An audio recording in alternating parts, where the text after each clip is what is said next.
A production of the Jamaica Information Service, the voice of Jamaica. Nationwide 90 FM, continuing the tradition of fair, fearless, and factual reporting. Need help or want to report damage? Visit supportjamaica.gov.jm to find nearby aid, updates, and emergency support all in one place. The time by the Office of the Prime Minister is 6 minutes after 9. You're inside the Consumer Hour with Nora Gay Banton.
Good morning to you. It is Wednesday, November 26, 2025. We are alive and well, and for that we give God thanks. Good morning to you. If you're listening on the 90 FM band, 90.3, 90.5, 90.7, or 90.9 on your FM dial, we appreciate your company there. If you are listening and watching on our YouTube channel, good morning to you.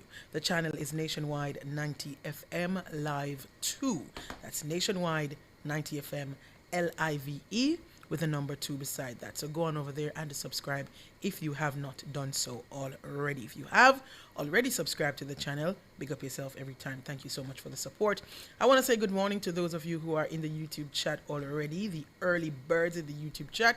Errol Townsend is the first in the YouTube chat this morning. Also seeing Ines Campbell Murray, top of the morning to ya. Monique Hunter and Albert Morgan, good morning to you both. Jillian Coleman, top of the morning to you as well. Ryder 40, good morning to you. SH, top of the morning to you as well. Janesta Johnson, good morning to you. Zazzy Girl, hello, how are ya? And all those over there in the YouTube chat, good morning to you. If you are listening from our mobile app, available for free on the Google Play and the Apple App Store, Revo News, good morning to you as well. And those on our website, revonews.ai, whether you are listening or watching, good morning to you. Thank you for making it Nationwide 90 FM. This morning, inside the Consumer Hour, we are taking your calls. Remember the numbers to call, 876-630-9371, and that goes up to 4. So it's 630-9371, 630-9372, 630-9373, 630-9374, and 618-6730.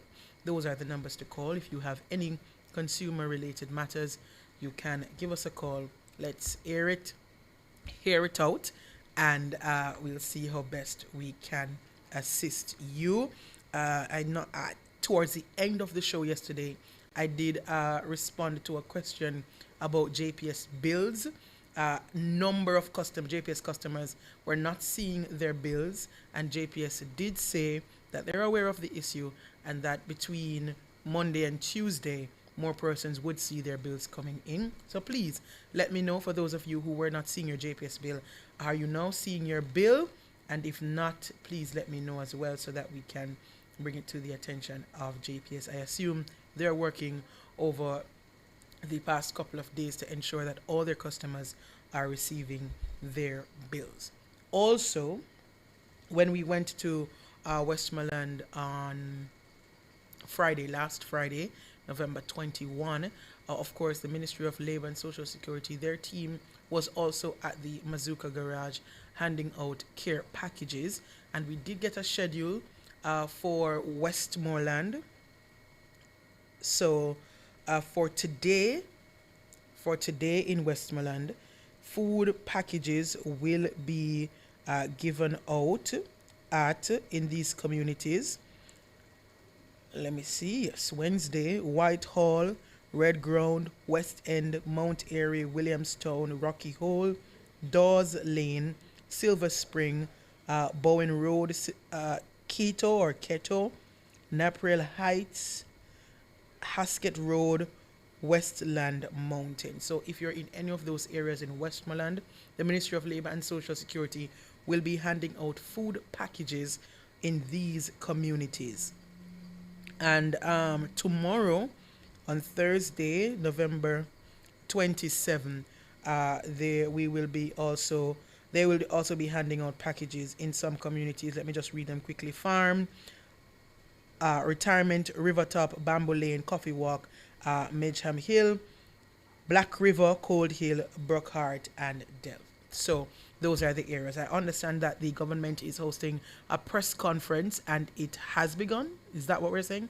Okay, so we're going to throw to that press briefing now. We have the Honorable Desmond Mackenzie, our Minister of Local Government and Community Development, and he's the co-chair of the Cabinet Subcommittee responsible for the relief efforts. We also have on way the Honorable Darrell Vaz, Minister of Energy, Telecoms and Transport, and also Dr. the Honorable Christopher Tufton, Minister of Health and Wellness. We have ever faithful Senator Marlon Morgan here, who is always at our press briefing and so supportive to me in the Ministry of Education. We have permanent secretaries. I know particularly we have Dr. Kassan Troop in the best ministry that we have, and our Chief Education Officer, Terry and Thomas Gale, is here too. We also have Commander Alvin Gale, who's doing such a phenomenal job as Director General of the ODPEM. I know it's a difficult task, Commander. We're always glad to have you here. Dr. David Lowe, the Managing Director of the Development Bank of Jamaica, and other members of the DBJ team. We have Dr. Jacqueline Bisesa Mackenzie, our Chief Medical Officer, also on way, including Dr. Karen Webster Carr, our National Epidemiologist. With us today also we have Dennis Zulu, the United Nations Resident Coordinator, and other representatives from different UN agencies. We have Ian Steen from PAHO. We have Brian Bogart from the World Food Program. We have Olga Iseza from UNICEF. And we have Natasha Greaves, the head of office of the IOM. We also have with us Mr. Brian Saunders, Senior General Manager for the Construction and Development Division at the National Housing Trust. Dwayne Burbick, our Assistant General Manager for Corporate Communications at the NHT, members of staff from other government agencies, members of the media, Jamaicans watching at home and abroad, good morning to you again. So you hear the lineup this morning. They're all here. They're all going to be able to answer your questions. They have really important updates. But we're going to have to be very, very efficient with time today because it's many presentations. And so when you see me stand up, it means you need to wrap up. We need to leave enough time at the end to deal with questions. And there is, I know the ministers have to leave. There's a special cabinet meeting to deal with some financial matters, which are important to the relief effort, and that starts at 10, but we'll go much beyond 10 o'clock. But I do know that some of the ministers will have to leave beforehand to make that cabinet meeting. And so, without much ado, I'm going to have our first presenter, which is our head of ODPEM coming, Commander Alvin Gale. Good morning, Commander. Good morning, Minister. Ministers, permanent secretaries, the media, Jamaica, good morning. Minister, I'll try to be efficient this morning. So we are now 27 days post the all clear given by the ODPEM, and the ODPEM continues to coordinate national, international aid support through the National Emergency Operations Center, which remains fully active. This collaborative framework brings together GOJ ministries, departments and agencies, the private sector, NGOs, community organizations, and all our international partners to ensure a coordinated, efficient, and comprehensive response to the disaster. It emphasizes resource sharing between stakeholders to minimize duplication whilst maximizing the effort. Today, the official number for confirmed fatalities directly attributed to Hurricane Melissa stands at 45. Our thoughts are with the families and communities grieving these loved ones. We are also providing necessary support to them during this difficult time. Today also, I wish to report that 16 persons remain missing. The JCF continues to work to find and reunite these Jamaicans with their families. To date, the JCF's efforts have reunited 18 persons with families. As we continue our efforts to ensure that aid is equitably distributed, we can report that this morning some 209,000 food packages have been delivered by the national system. Other relief supplies, including tarpaulins, shelter repair kits, hygiene kits, and water have also been distributed from the national system. Our reception, staging, onward movement, and integration operations, essentially our hub and spoke mechanism for distribution to transport supplies to their final distribution, this through the JDF with the support of the Ministry of Labour and Social Security, remains fully operational. Processes are also in place to ensure that this system can accommodate the distribution of recovery stores. As daily checks continue to guide where help is most needed, the ODPEM continues to close coordination with a multi-sectorial group in ensuring that aid is reaching our people fairly, quickly, and without waste. Yesterday, 25 November, some 52 communities were served, and today some 140 communities will be served. The list of communities to be served today can be found on the Support Jamaica website. A number of shelters have over the past weeks been closing as persons continue to return to their communities. As of 10 p.m. last evening, 113 shelters remain open, accommodating some 1,441 persons. The parish of Westmoreland continues to see the highest numbers of shelterees. To date, with the multi-agency support, the Ministry of Labour and Social Security has been able to complete over 22,000 Jamaica disaster needs and impact assessments, primarily in the most affected parishes of Western Jamaica. A significant effort is now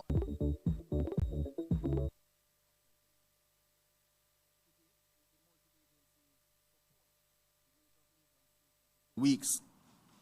Jamaica has made some significant efforts and progress in restoring utilities. Today, we can report that 76% of the JPS network is operational, with some 165,000 customers remaining without service. Almost 82% of the National Water Commission customers have been restored, leaving some 102,000 customers without supply. In order to bring safe water to this population, the NWC and partners have established significant distribution sites across Jamaica and have also been trucking water into the most affected communities. The international community continues to be gracious in giving to Jamaica. Consolidated across the ODPEM monitored accounts, to date, some $1.86 million US and some 635 million Jamaican dollars have been donated to the recovery cause. As I close, I want to remind the public that if you require assistance or have critical information to share, please contact the ODPEM. Our teams are standing by. Contact numbers 876-906-7668, 876-967-1105. You can also make reports via the Support Jamaica website. In closing, I want to reiterate that the ODPEM is running a 24-hour operation. Every agency of government is in lockstep. The private sector and our international friends are by our side. We understand the challenges being faced at this time and acknowledge the challenges you have faced. Thank you, and may God bless Jamaica. Very good on timing. Good start. All right. Now we're going to have an update from Minister Tufton. You heard him last week speaking on some medical-related issues post-hurricane that were expected. And so he's going to give you a further update this morning. Please welcome Dr. Christopher Tufton, our Minister of Health and Wellness.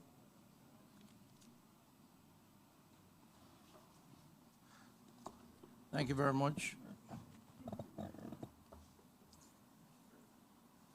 Okay, good morning, everyone. My colleagues and to others who are here.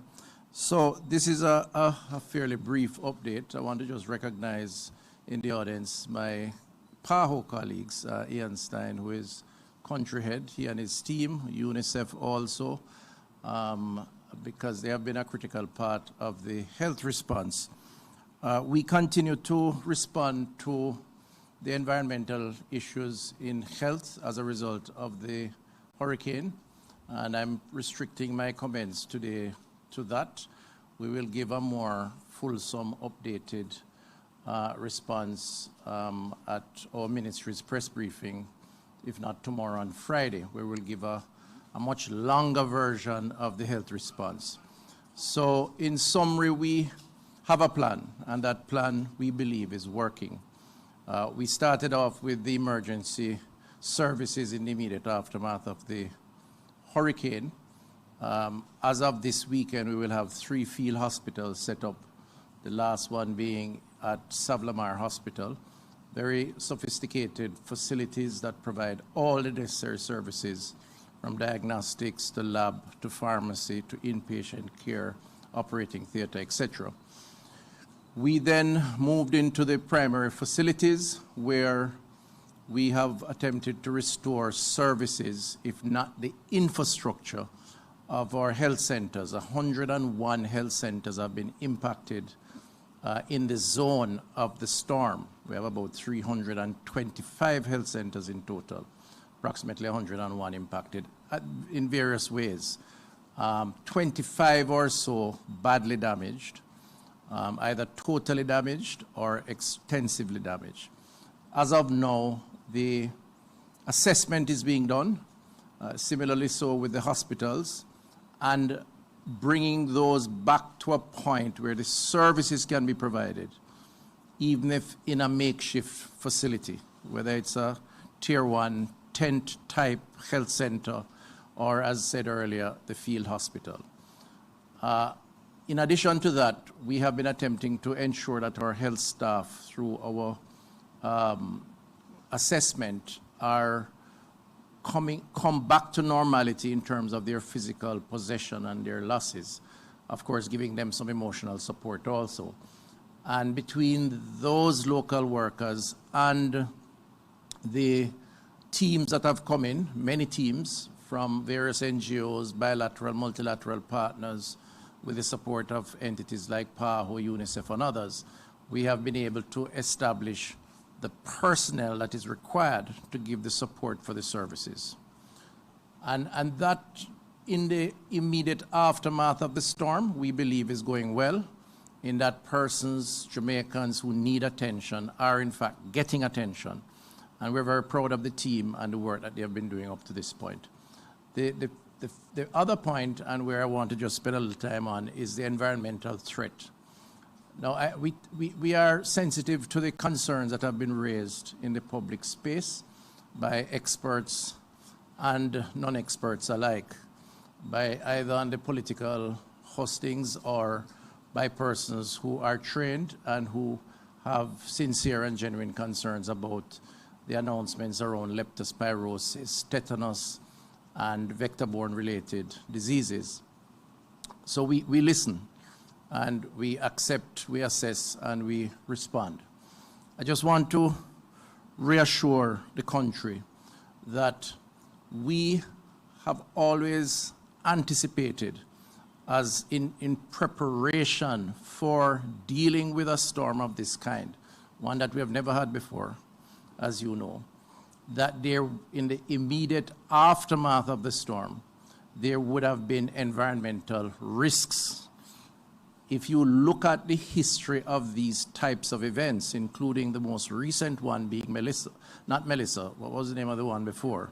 Beryl.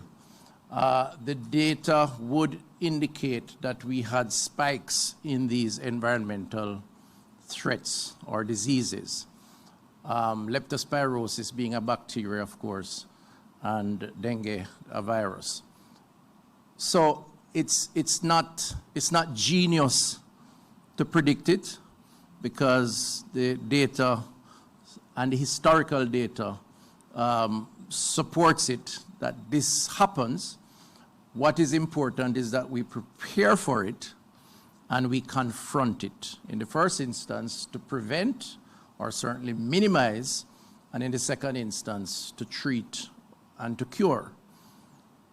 Just to reassure those who may be concerned and have expressed those concerns, we started training to deal with the possibility of a lepto outbreak from before the storm, or just in the immediate aftermath of the storm, even before we could provide data that there was a spike.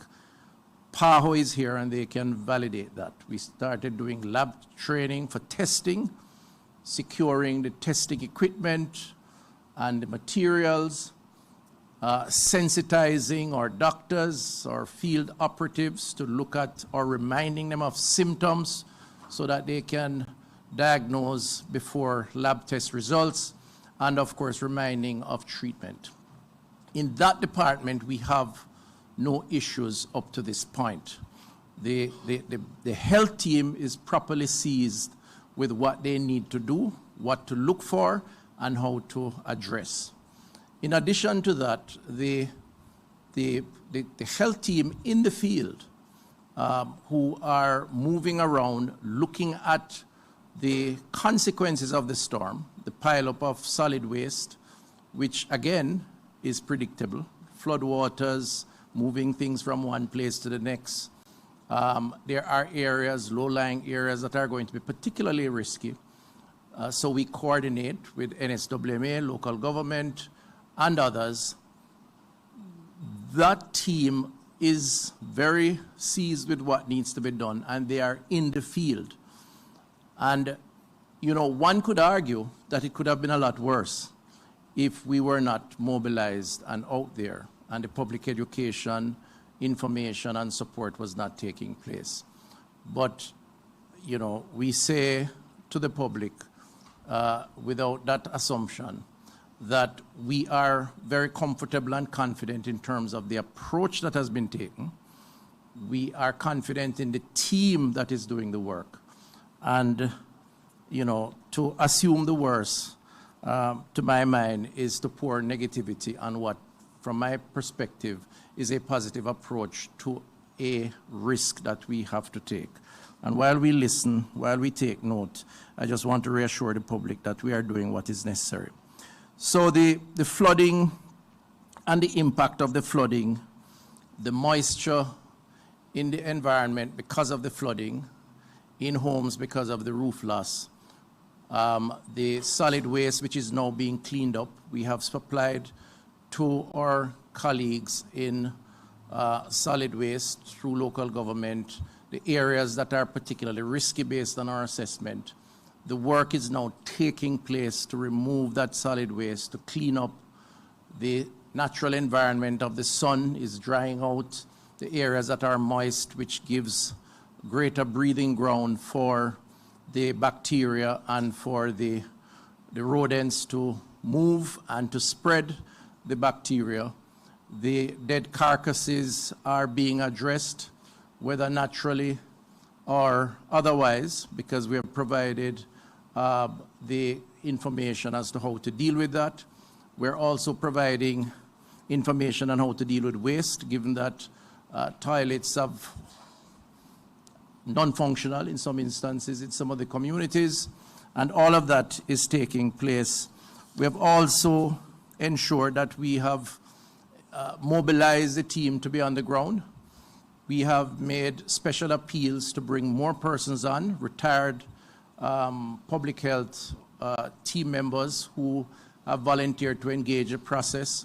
We have also, where outside help has been offered, ensure that persons are credentialed and are deployed where the need is greatest, working with our partners at PAHO and otherwise. And from that perspective, therefore, we think that the plan is working. We do anticipate that we will see a tapering off of the suspected and infected cases. We stand, as of the 22nd of November, on record 91 suspected, probable or confirmed cases of the disease, with 10 PCR confirmed cases, that is the testing, which is the gold standard of testing for this kind of illness. 11 deaths, 3 of which are confirmed leptospirosis deaths. And the indication from the team, this is the EPI team collecting the data from our Centennial sites across the country, is that the increase in suspected or confirmed cases is taking place at a decreasing rate. Now, what's the ray of hope in that? Is that we are expecting, therefore, that it will taper off and then hopefully decline to what would be more in keeping with the average rates in the country. Now, it's still early days, and I don't want to go out on a limb and predict. It's not my job so to do. But I believe that the work on the ground is bearing fruits, and that we hopefully will see better days ahead, and we will keep you updated in the days and weeks to come. So that's it for me as it relates to leptospirosis. As I said, we'll give a more fulsome report on the status of health in the next day or two to deal with all the other issues. And there's a lot happening, and I want to just take the opportunity again to thank the team for the work and the support in so doing. Thank you. Thank you, Dr. Tufton. And we are, as you heard, there's going to be more details. There are other parts of the health discussion that need to be done in a little bit more detail, and he will treat with those later this week.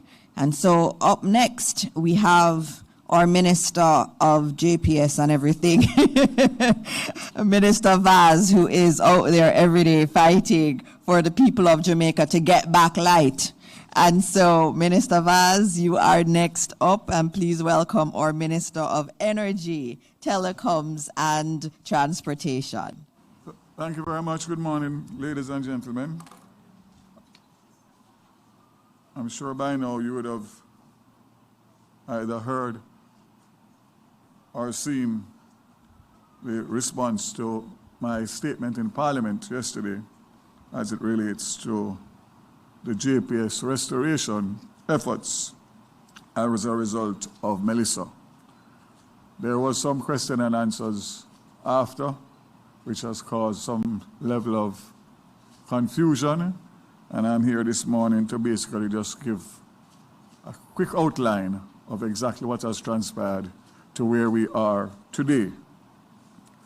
So, Jamaicans will recall that a license was issued, electricity license, in 2001.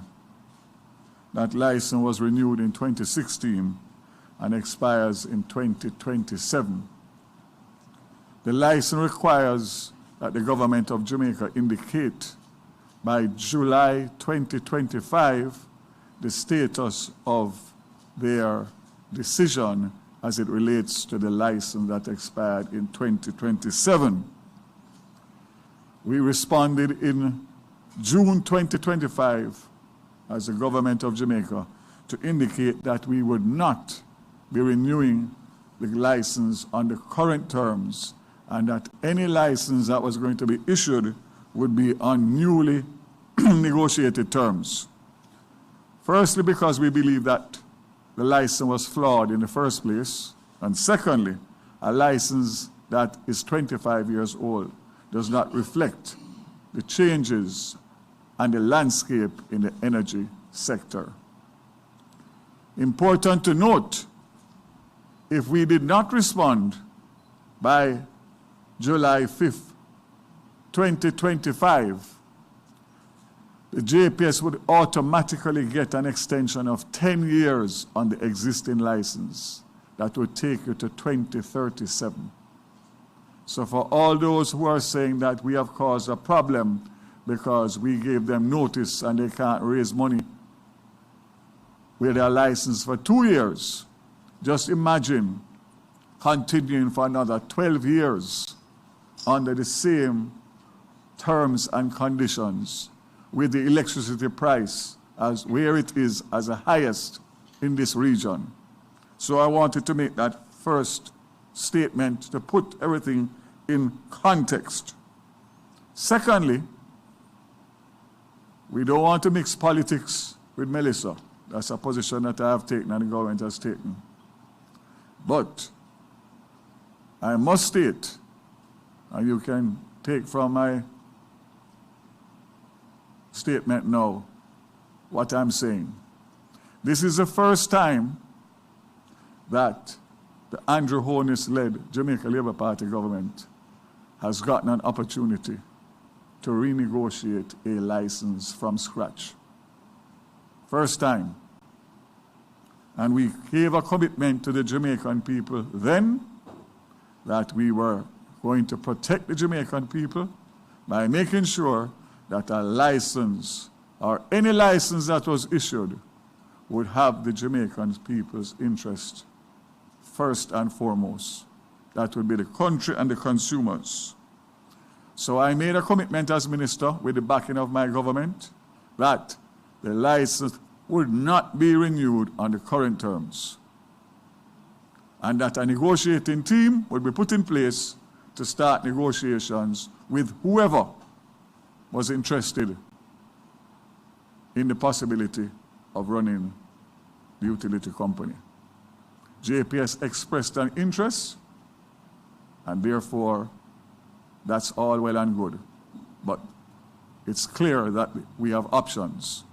So the government of Jamaica, for the first time, had leverage because we have a license to issue on terms that we want to make sure are favorable. Here comes Melissa. Unfortunately, Melissa came and did catastrophic damage, not only to Jamaica landscape, but also the transmission and distribution lines of the Jamaica Public Service. Originally, first estimate was between 480 and 600 million US. Thankfully, that has been coming down nicely as assessments continue, and they are now at about 350 million US dollars. So that's great news. However, Melissa posed a problem because with a license with 2 years to go, the JPS would not be able to find or raise the capital on the capital market. And first thing that they said was that they would need a 15-year extension of the current license in order to be able to raise capital. They met with the multilaterals, who were very, very anxious to help on an emergency basis, but they too said that they needed between 8 and 10 years extension in order to protect their loan. So the minister here and the government and the cabinet were in a pickle for two reasons. One, an extension on the existing license, despite the fact that we had Melissa, would be a breach of faith in relation to the commitments that were given. Secondly, we would not have time to negotiate any amendments, even on an interim basis, to speed up the restoration and be able to speed up the restoration at the same time. Huge problem, because the fact of the matter, as was said in Parliament by all my colleagues yesterday, the people want light. The projection by the JPS currently, with their existing apparatus of 170 imported linesmen and equipment, takes us to April to May 2026. Can you imagine telling the people in the 5 parishes that they have to wait until mid-year next year to get light? Absolutely unacceptable. It's just not possible. It's as simple as that. So we had to find a solution. And the first solution of mixing an extension for funding was not palatable, neither for me as minister or for my government. So on Monday morning, after several different iterations and negotiations and proposals, we had a meeting with the Minister of Finance, the Financial Secretary, myself and the Permanent Secretary, President and CEO of JPS and the Chairman. And I made it clear at the outset that we are not discussing an extension and funding. We are separating both. That was agreed. We were able to come out of that meeting and go to Cabinet to get an approval to loan the JPS $150 million US immediately,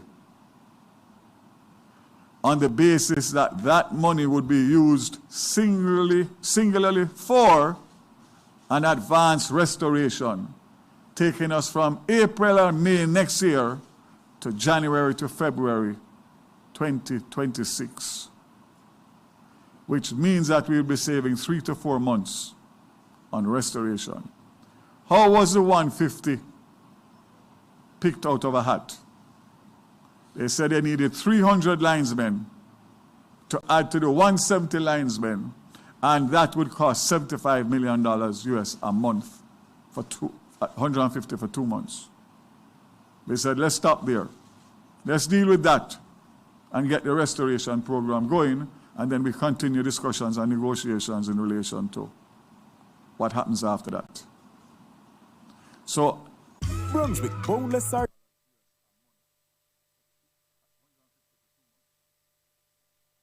that they have the option to pay it off in 2 years, which is when their license expires.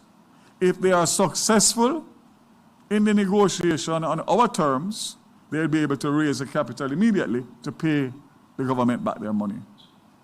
If they are not, and there's a new player that is coming to the table, the contract and the conditions of the license requires that the government buys the assets of JPS, which means that our $150 million will be set off with whatever that valuation is.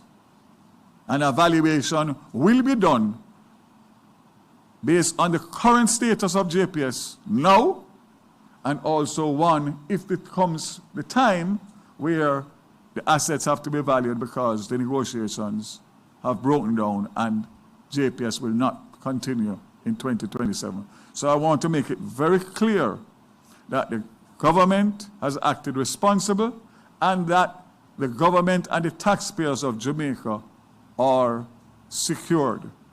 Worst case scenario is that we convert the $150 million into preferential shares in JPS if they are unable for whatever reason to repay.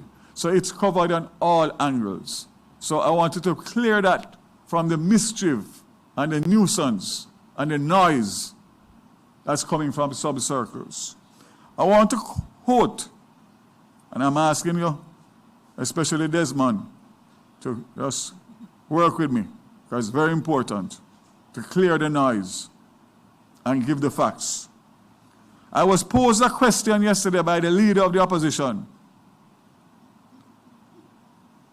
And he asked as follows: so I'd like your assurance, Minister, that the $200 million will be coughed up by the JPS. That's the difference between the 350 and $150 million that JPS is putting up.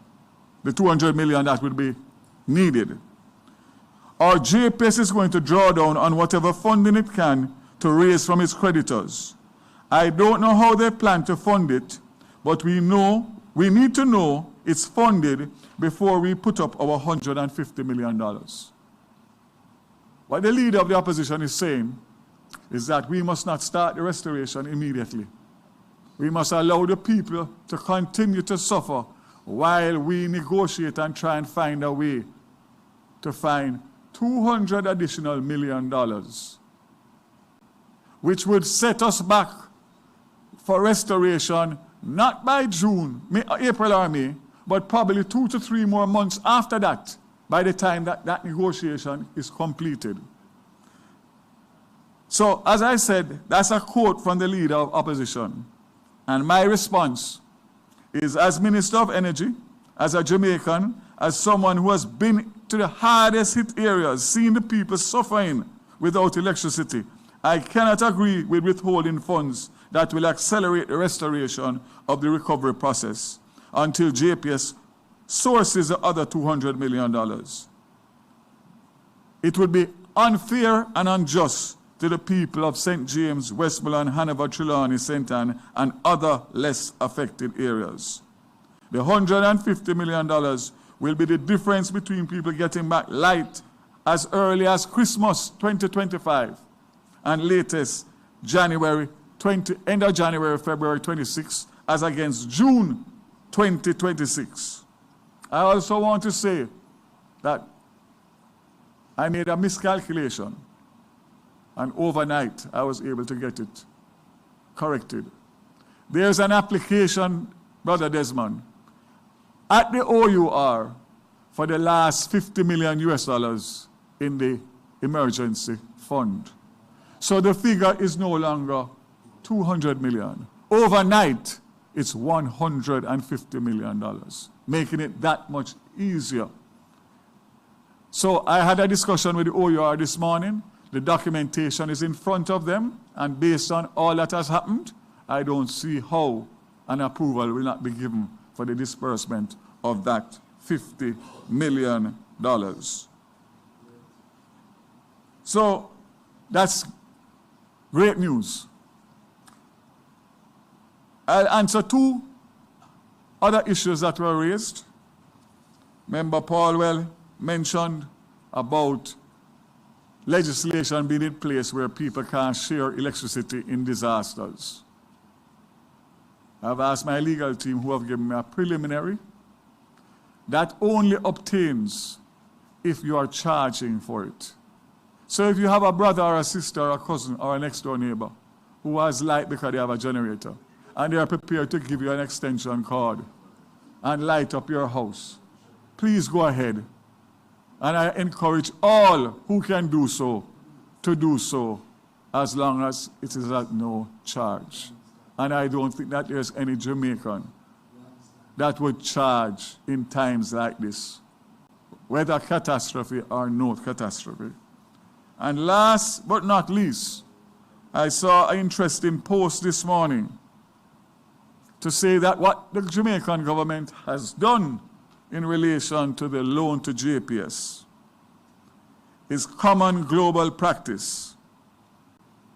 To name a few countries that have done it: Japan, Turkey, Pakistan, US, Grenada, Austria, granted public assistance loans to utility companies for disaster recovery. I'm not aligned with any political party. I just share objectivity. Sigh this bias. So again, we have not reinvented the wheel. We have done what a responsible government ought to do. I will be getting, as soon as the Ministry of Finance has finalized the loan documents, they will be made public. And as soon as that is done, which I expect to be done in a matter of days, including this weekend, so that JPS can move to have those 300 linesmen here by the second week of December. Meaning not the linesmen, but the linesmen, the barge with all the equipment, everything, and work 18 hours a day to get as many places in the affected areas up for Christmas. Those would be the main townships, etc., that are possible. We will get from them a complete schedule of what they will do from the time those 300 linesmen arrive here, plus the 470, going right through, and everybody will get an update knowing which communities, which parishes will receive restoration when, similar to what we did at the end of Beryl.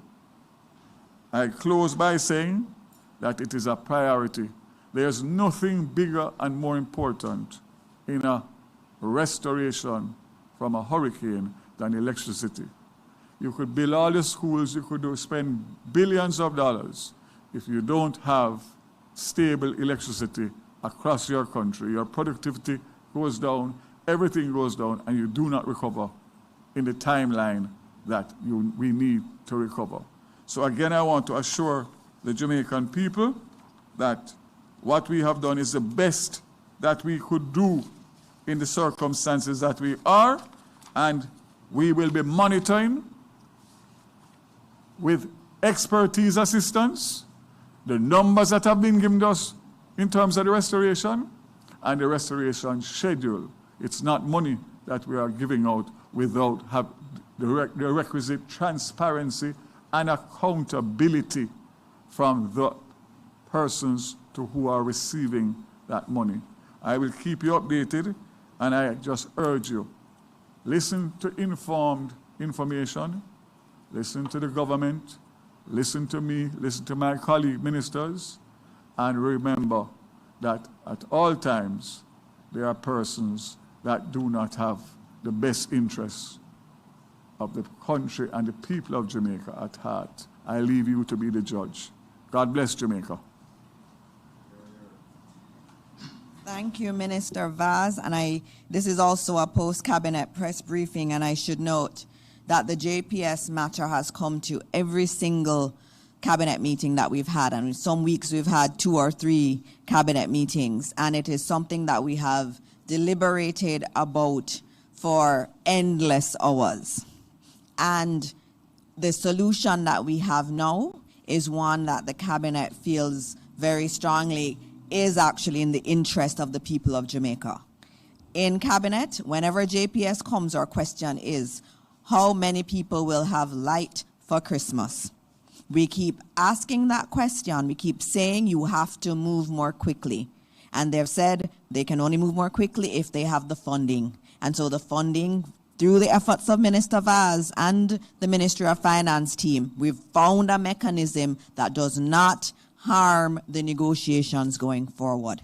And this ensures that Jamaicans will get light. More people will have light for Christmas. That was our goal, and that's what Minister Vaz has been able to expertly give to the people of Jamaica. Thank you, Minister Vaz.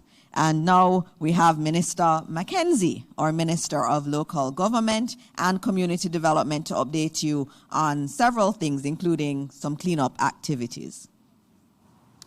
Thank you, Minister Dixon, Minister Vaz.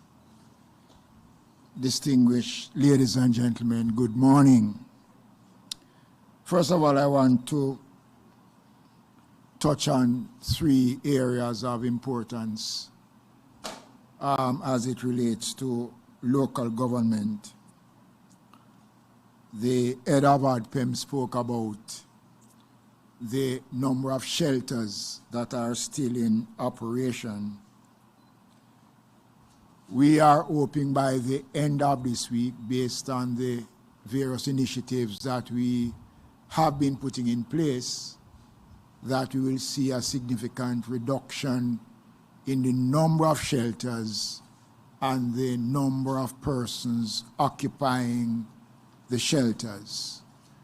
We have already started to make those arrangements, and those arrangements already have been bearing some fruits, because at least 3 shelters, Sir G, has been closed, and those residents who occupy those facilities have gone back home, or we have found alternative arrangements. Now schools is expected to be open, and we don't want to delay the opening of schools.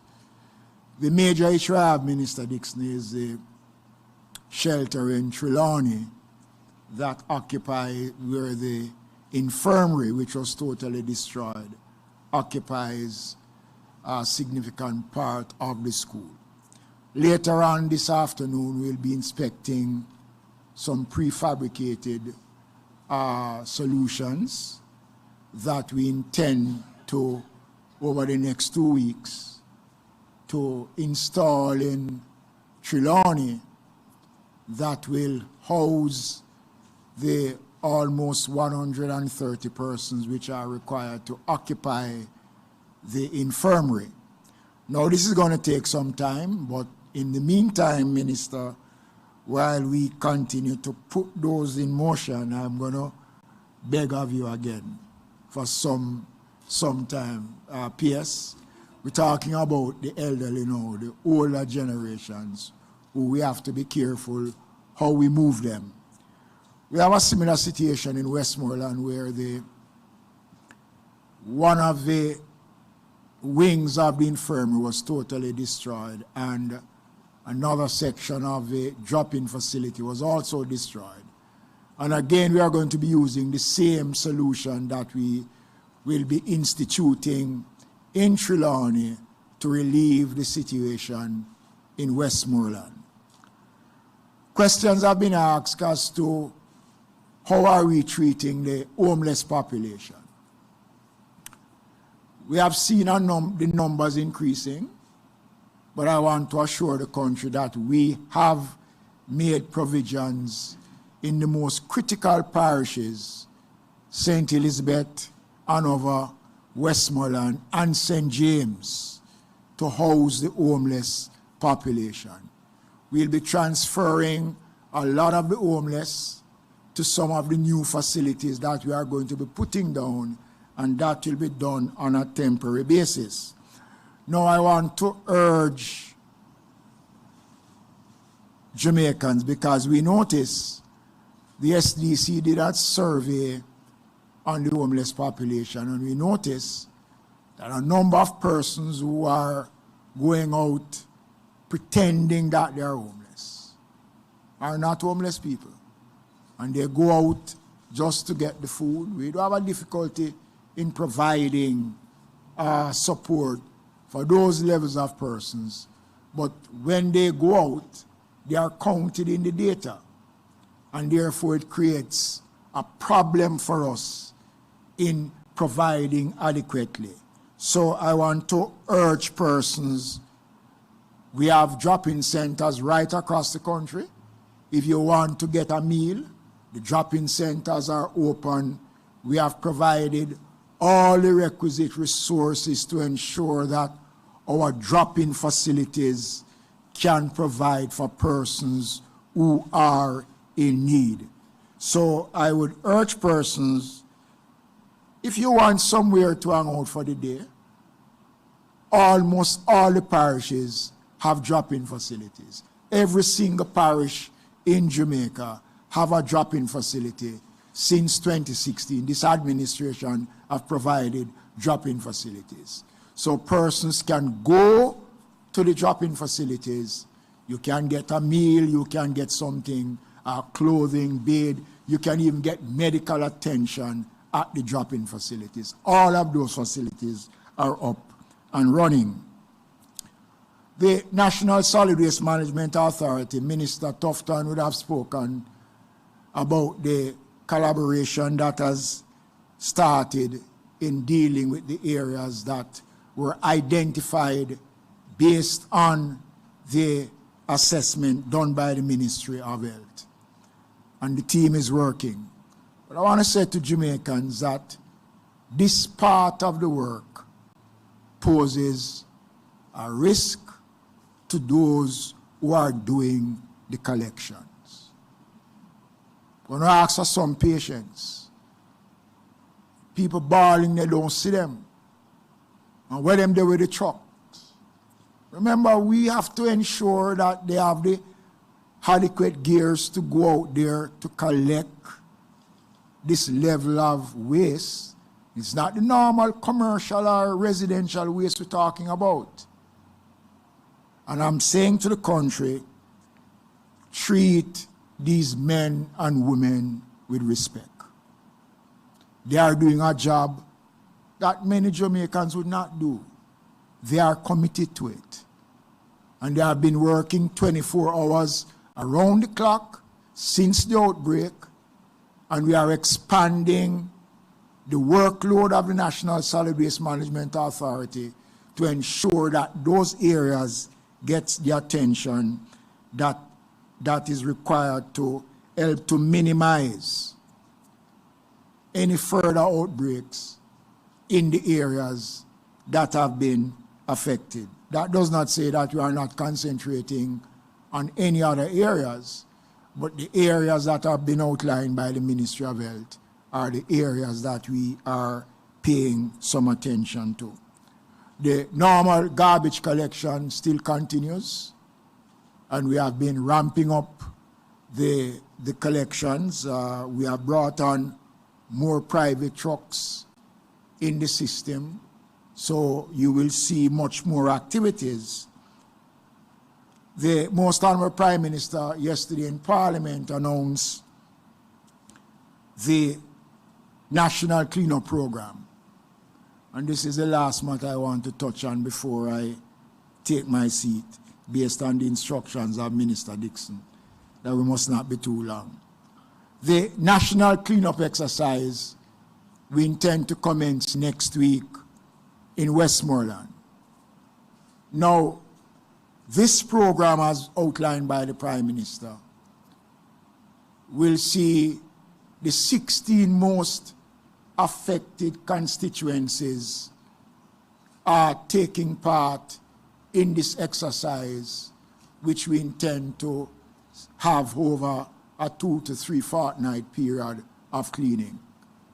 I want to make the point that we might not be able to accomplish all that we want in that period, but the necessary arrangements are in place if we have to go beyond. The call is being made for well-thinking Jamaicans to join in this exercise. So if you have a truck, a tractor, backhoe, any heavy-duty equipment that you have that can assist in the cause, you can make it available when we go to respective parishes. Now, the SDC, as the Prime Minister outlined, will be undertaking the working with the members of Parliament and the councillors to ensure that persons who are recommended, so each constituency will provide some 200 workers towards the program. I'm urging Jamaicans, even although a stipend to be paid to some, those who can give freely of their time, because this is a national issue. We're not ignoring the other parts of the island because the program will take in the entire country. But in the parishes that have been badly affected and based on the level of waste that has been generated, and for the recovery to start in the way that it should, this cleanup exercise will take us a step further to achieving the second objective of the government's program. So I want to urge my fellow Jamaicans. We have already made provisions to purchase trucks.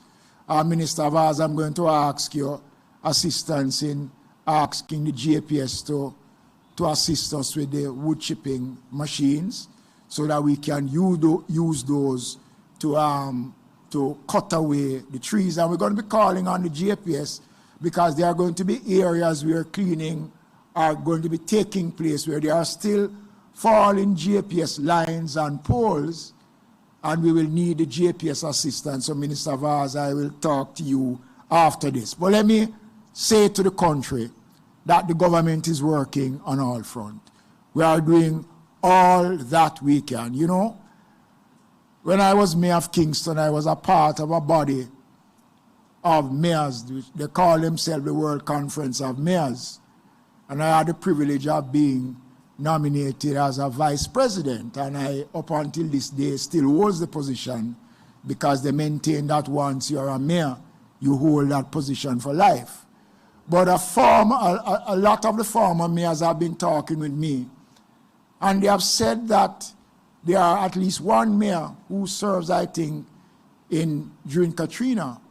And he has said to me that what we have been able to do in Jamaica, there are many cities in the States that have experienced Katrina that is still, up until today, trying to recover fully from the effects of Katrina.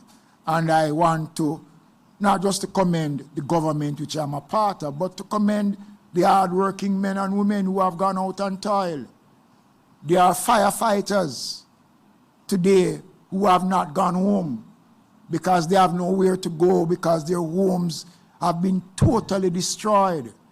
Tomorrow, we'll be spending the day at the Santa Cruz Infirmary to continue the cleanup and the repairs to that facility. At least 8 members of staff, all females, have lost their homes, have not gone home, and we want to be there to spend some time sharing with them, allowing them to understand that we respect and appreciate the efforts, the works that they have been doing for this country. And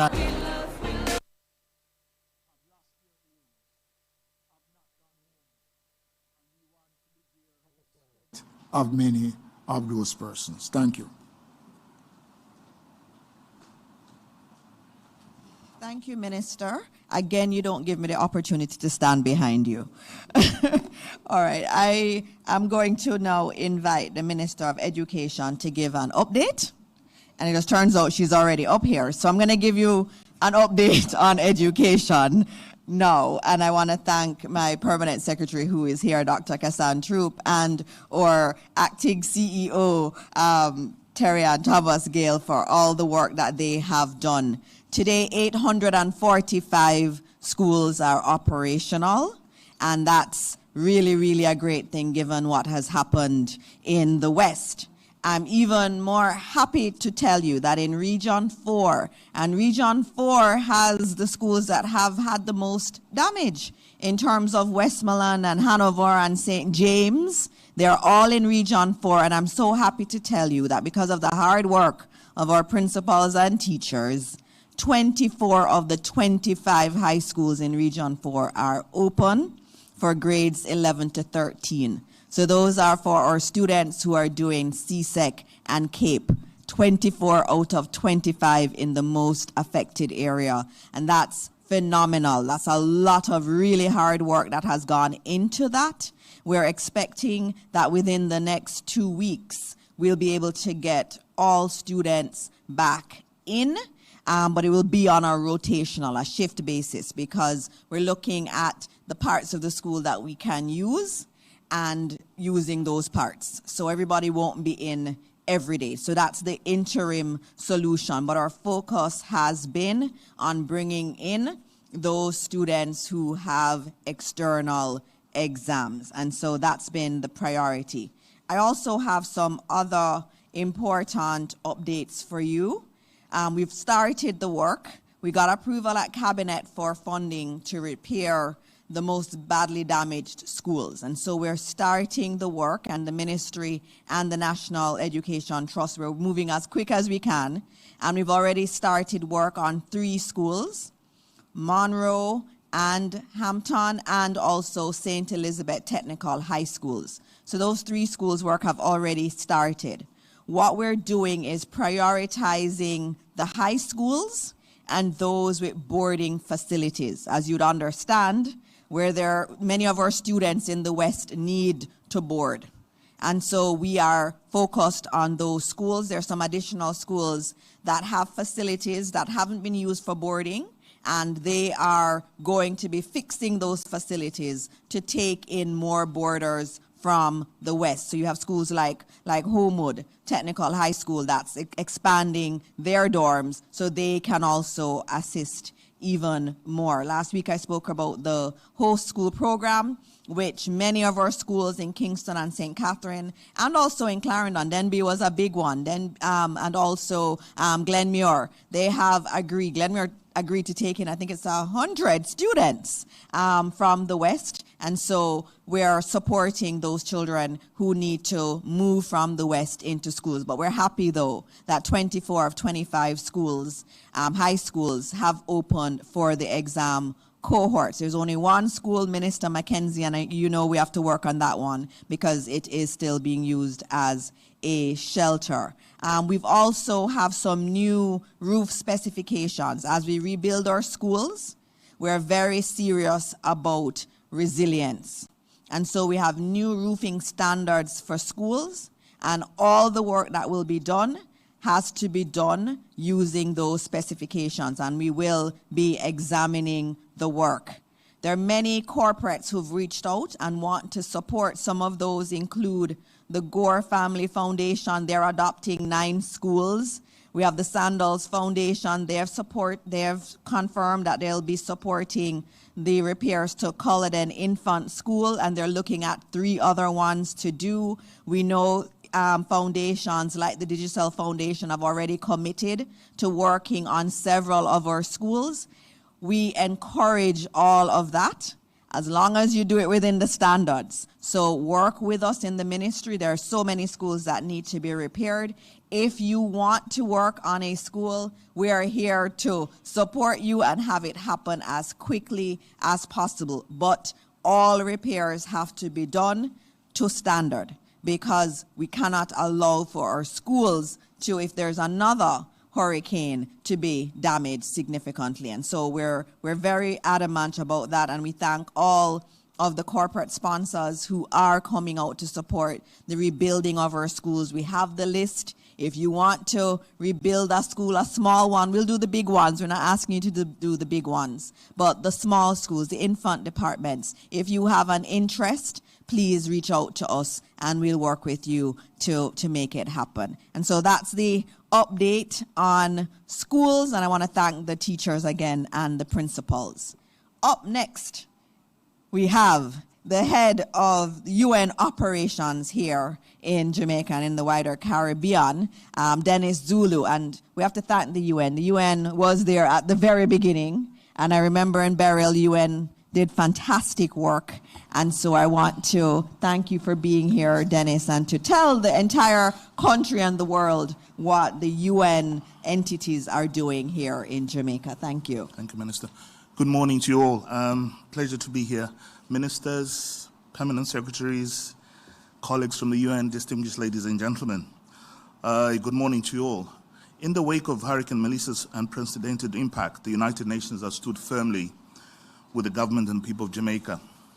Today, we mark another important milestone in our collective response, and I'm therefore pleased to confirm the approval of an extra $4 million from the United Nations Central Emergency Response Fund, CERF, to accelerate life-saving humanitarian activities across the hardest-hit parishes.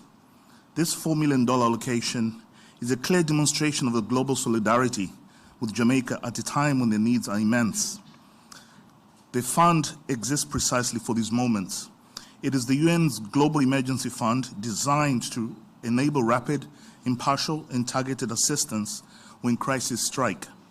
It pulls contributions from member states, the private sector, and individuals, allowing the United Nations to immediately deploy resources that save lives in these critical first days.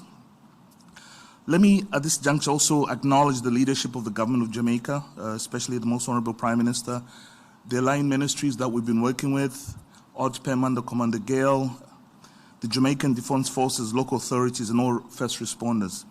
Your tireless work in the face of crisis has been nothing but short of extraordinary. Let me also acknowledge the work that we've been doing very closely with our regional colleagues from SIDIMA, led by Elizabeth Riley. Coordination, as you know, has been a critical part of the whole effort, and SIDIMA, working very closely with ODPEM and the United Nations, have benefited from this close collaboration. I also wish to extend appreciation to our partners, including our bilateral donors who have provided the financial resources, civil society, the private sector, and of course the media. And a special recognition goes on to all of you who have played a part in this role. Hurricane Melissa's devastation has been profound and far-reaching, and communities across Jamaica have endured the loss of lives, livelihoods, and essential services.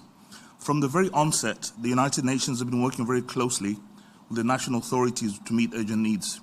To date, the United Nations collective efforts have achieved the following. More than 145,000 Jamaicans have received assistance across multiple sectors. Over 45,000 people have benefited from emergency food support. 34,000 residents in Westmoreland, St. Elizabeth, and Trelawney received food assistance through collaboration between the Ministry of Labour and Social Security and WFP. More than 14,000 tarpaulins have been distributed by IOM and partners to families whose homes are damaged or destroyed. Water access has improved to 77% functionality, supported by the distribution of over 740,000 litres of safe water led by UNICEF, Water Mission International, and the Global Support Development.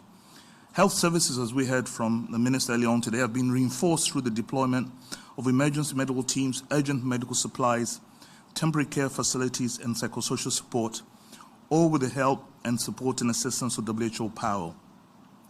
These achievements reflect a unified response coordinated through ODPEM and relevant ministries, ensuring that assistance is data-driven, needs-based, and nationally led. So the $4 million United States CEF allocation we announced today is designed to scale up this work, and its purpose is very clear: to meet immediate humanitarian needs, protect vulnerable populations, and support the rapid restoration of critical services. The funding will be implemented through 4 UN agencies, namely UNICEF, IOM, PAHO, WHO, and WFP, in close partnership with the government ministries and agencies, and of course ODPEM. So let me briefly outline the key roles. Through this fund, IOM will focus on emergency shelter and non-food items for 8,800 of the most vulnerable people in Westmoreland, Hanover, St. James, and Trelawney, prioritizing last-mile delivery to families whose homes and possessions have been destroyed. WFP will provide cash-based assistance to 10,756 beneficiaries supporting hurricane-affected households in priority parishes to meet their food and essential needs. UNICEF will lead water and sanitation and hygiene response, reaching over 220,000 people with emergency safe water, restoration water supply systems, hygiene and sanitation support. PAHO WHO will support continuity of essential healthcare for 600,000 people, including medical supplies, urgent repairs to health facilities, deployment of emergency medical teams, and mental health and psychosocial services. This CEF funding enables us to respond rapidly to urgent humanitarian needs, complementing other funding sources and ensuring that assistance reaches those who need it the most. And today's funding builds on substantial work that has already been undertaken by the United Nations system, including pre-positioned emergency supplies, rapid assessments, medical deployments, logistical assistance, and continuous stakeholder support to national authorities. Beyond this immediate response, the United Nations is primed through the over 22 agencies in Jamaica to support the recovery effort. All this is coordinated through ODPEM and respective ministries, ensuring alignment with national priorities. While today's launch is significant, the road to recovery will be long and complex. Rebuilding homes, restoring livelihoods, repairing critical infrastructure, and strengthening social protection systems that will require sustained effort over months and indeed years. The United Nations will remain fully committed. As Jamaica transitions from immediate relief to early recovery, we'll continue to work hand in hand with the government authorities, development partners, and the private sector, civil society, and indeed affected communities. Our shared goal is not only to help Jamaica recover, but to ensure that families, communities, and the nation emerges stronger, safer, and more resilient in its shocks. This morning, I'm joined by my colleagues from the United Nations who are seated in front of me here, and we're available to provide any other information or technical details responding to this additional funding. I thank you, Minister, and this ends my brief. Thank you so much, Dennis, for your support. Thank you to the entire UN team. I know World Food Programme, you're everywhere. Everybody sees you. And also, I have to note, and PAHO, I know you're doing so much in terms of health. IOM, you're doing so much. UNICEF, you're just a constant friend to the Ministry of Education. And if you look on the screen, you will see a tent that has come from UNICEF, and that is at Darliston Primary School. It's been put up to support education there. So classes will take place in that tent. It's in Westmoreland, and we're very happy for the support of UNICEF, and we'll be using more of these across the country. UNICEF has pledged 10 of them initially, but we also have another large quantity coming into the country to be deployed across our schools. And so thank you, UNICEF. Thank you, Dennis, and the entire UN team. The government of Jamaica is very grateful for your continued support of us in this very difficult time, but we know we'll get there with your support. Thank you. All right. Now we're going on to some very, very, very good news. And we have the new head of the Development Bank of Jamaica, Dr. David Lowe. He's here with us today to talk about some new facilities that were approved by Cabinet yesterday. And so we welcome Dr. Lowe to his first post-Cabinet press briefing to talk about what exciting things the DBJ is doing to support our businesses across Jamaica.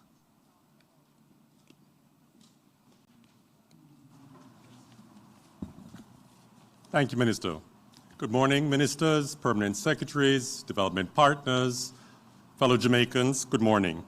I'm here this morning to share with you the official launch of what is now referred to as the Development Bank of Jamaica's M5 Business Recovery Program. This program is a $10 billion Jamaican recovery fund designed to assist in recovery, resilience, after the passage of Hurricane Melissa. The funding is broken into 3 key phases and stages of deployment. The first is a $1 billion Jamaican fund available to all of the AFIs and MFIs, which are our partners in the financial sector, and they have immediate access to this $1 billion fund, which is part of DBJ's current balance sheet. The second phase, which was approved at Cabinet this week, is $3 billion, which is a further support for the engagement, which I will take you through in terms of how we'll be supporting Jamaican businesses. Thereafter, there's a further commitment of $7 billion Jamaican dollars, which will assist in the overall rebuilding of particular sectors, supply chains, and other economic actors. And I'll take you quickly through that. So the first, immediately after the storm, the Development Bank of Jamaica engaged in a number of consultations. Consultations with our existing beneficiaries on loan and credit facilities. We had engagements with our AFI partners, the banks in Jamaica, microfinance institutions. We also extended our outreach and data gathering to different business associations. We started with the Small Business Association of Jamaica, Exporters Association. We also spoke to Chamber of Commerce, and a number of other key partners in explaining to us what their memberships were facing in terms of the immediate effects after the storm. What we did after that was simply to understand where are the gaps in terms of access to finance, and where are the gaps in our ability to service support businesses that have a range of impact, from those that are immediately in the path of the storm and those that have indirect exposure to the storm based on the disruption of supply chains, etc. Thereafter, we developed a comprehensive plan connecting all of these complex gaps. Issues around eligibility, state of recovery, time to normalcy, a very complex, comprehensive look was taken. And while this initial launch does not adequately address every possible permutation or issue that could be faced by a business, we feel that it's robust enough to start, and we will evolve as we go along. We continue to also engage our ministerial partners who have been tremendous in helping us to set up this framework. The ministry, our ministry, Ministry of Economic Growth, first of all. Secondly, supported by the Ministry of Industry. And third, Ministry of Agriculture. And fourth, Ministry of Finance. And over the last 3 weeks, as I said, we were all working together in a collaborative way to see how best this product could be rolled out in a way that's meaningful and actually creates long-term sustainability for recovery. Now, the framework has 3 distinct product windows. The first, we have coined the name the refinance window. These are businesses that might have been indirectly affected, which already have credit facilities. And what we've done is to look at how we can engage in an assessment of terms, relax certain issues that can allow them to continue and have some breathing space. The second is what we refer to as the reboot window. And this is also what we have referenced as a light touch. You may have just some short-term needs. You have inventory to be replaced. You have some infrastructure damage that's not material to your ongoing operations, but you need to get back to where you were pre-storm. And the most important, and there are lots of issues around this particular window, which is the rebuild window, which is a longer phase engagement. And these are businesses that have pretty much been totally disrupted. So if you put things in context, you think of what happened during the pandemic. Business activity was disrupted, but infrastructure remained. It was the movement of people that was primarily the impact on what was happening in terms of servicing. In this particular situation, it's far worse. The complexity includes infrastructure as well as disruption to business. So we have to have a long-term plan in terms of how do we support resilience and to make sure that we're in a position to ensure that you're not going to be perfectly suited to withstand any catastrophe, but your ability to recover and reduce the impact going forward is what we're focused on in terms of this particular program. So each beneficiary will have, as it's displayed on the screen, between up to 20 to 50 million Jamaican dollars of access to each of these particular windows. And this will be advised through our partners, the AFIs, the MFIs, and we will then work with them in making sure that these terms are understood to the eligible candidates, and we'll work in terms of making sure they're timely and serviced. The next I'd like to share with you is where focus lies in terms of sectors.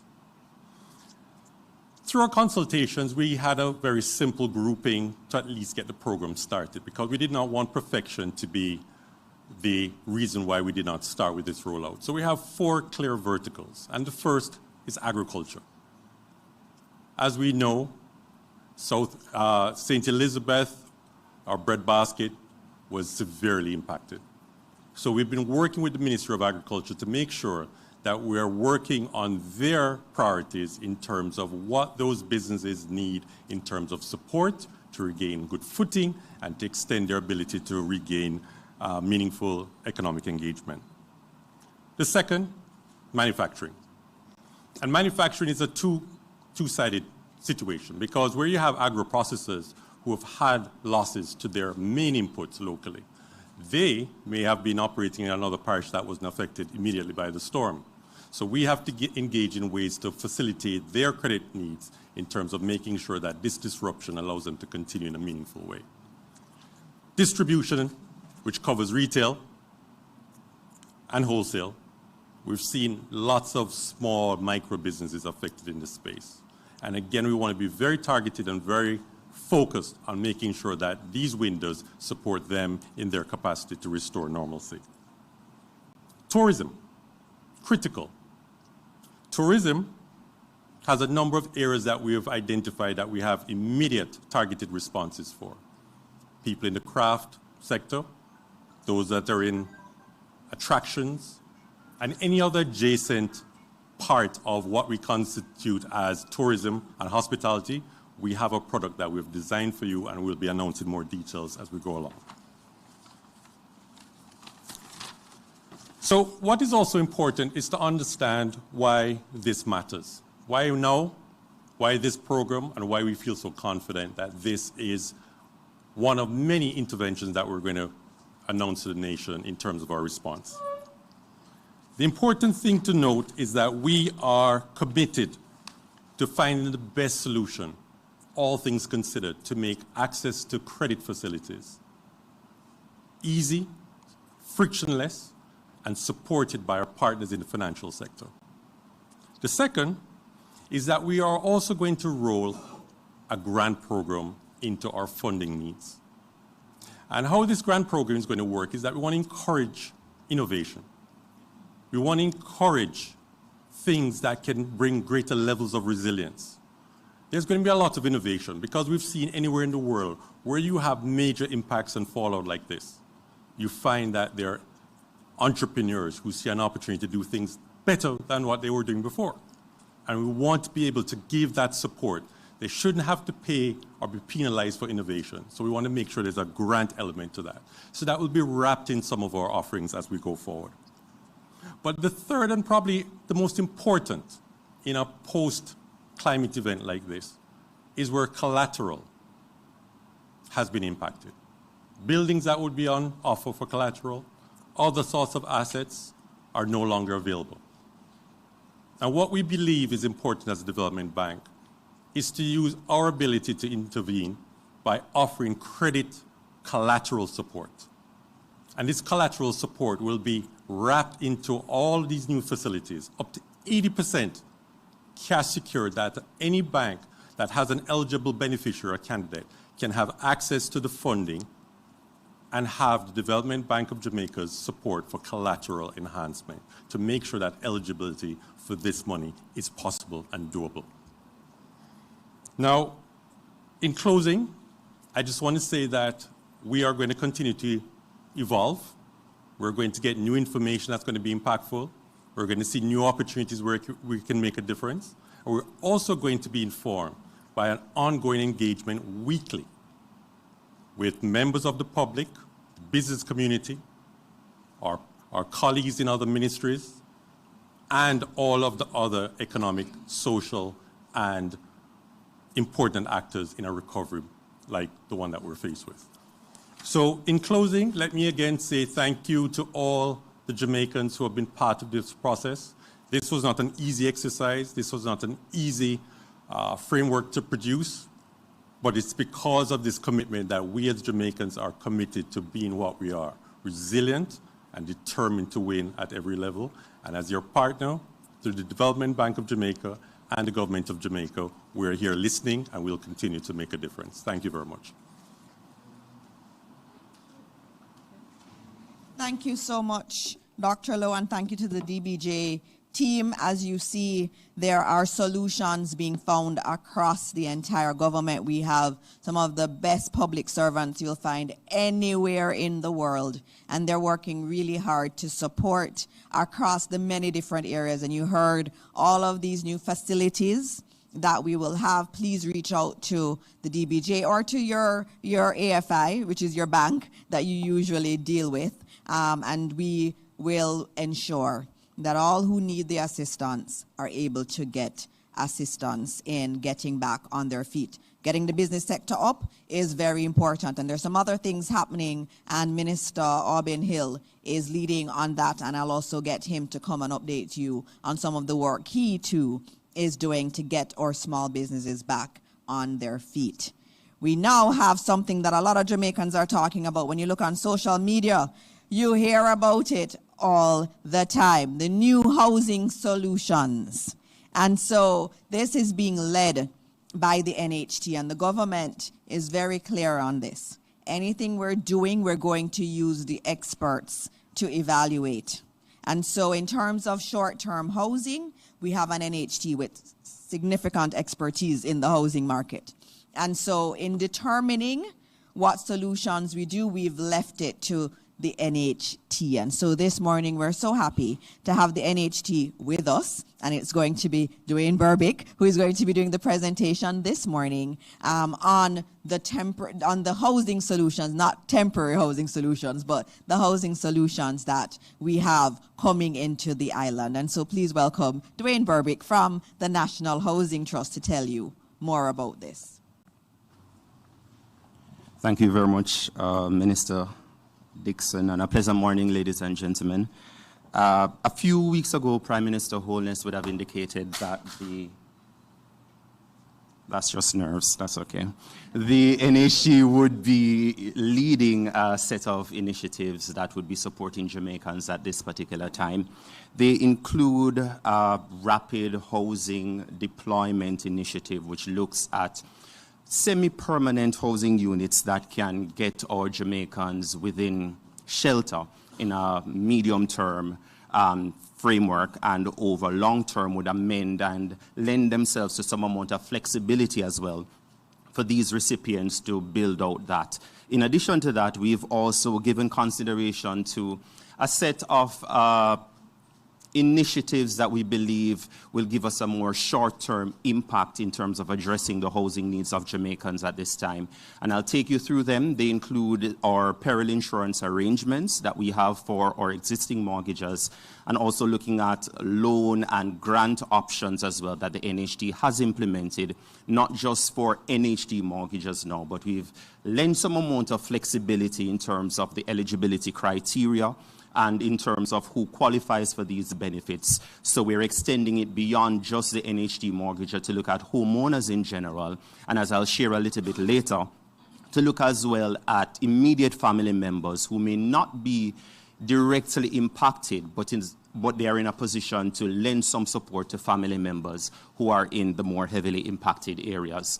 So I'll start with the Rapid Deployment Housing Initiative, and the NHT is now in the process of procuring the first 2,500 of what is, in its first instance, 5,000 semi-permanent housing units that we have done quite a bit of research in terms of looking at what is available in the market and what satisfies some of our technical specifications as it relates to building codes and construction, and also what satisfies requirements as it relates to safety and ability to withstand certain weather phenomena. We landed on an expanded polystyrene EPS prefab unit, and it lends itself for rapid on-site assembly. So that was one of the key considerations that we looked at.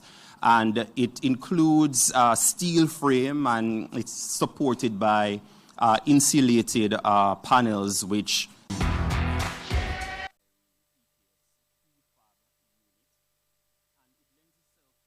so the units do not become excessively hot, and they're able to withstand certain degrees of weather resistance as it relates to earthquakes and, of course, hurricanes.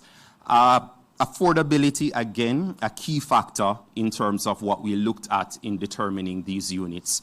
So you'll see on our screen a floor plan of what it looks like. This first 2,500 that we're getting, they are 2-bedroom units, and they have supporting that bathrooms, kitchen, and living area.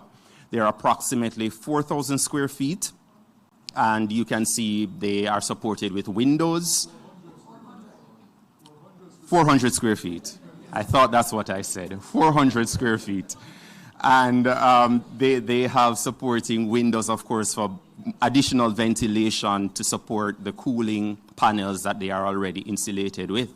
And 2 metal doors, pre-wired, so facilitates easy installation, not much that is required thereafter for electrical support. The plugs and supporting electrical infrastructure, that's already there.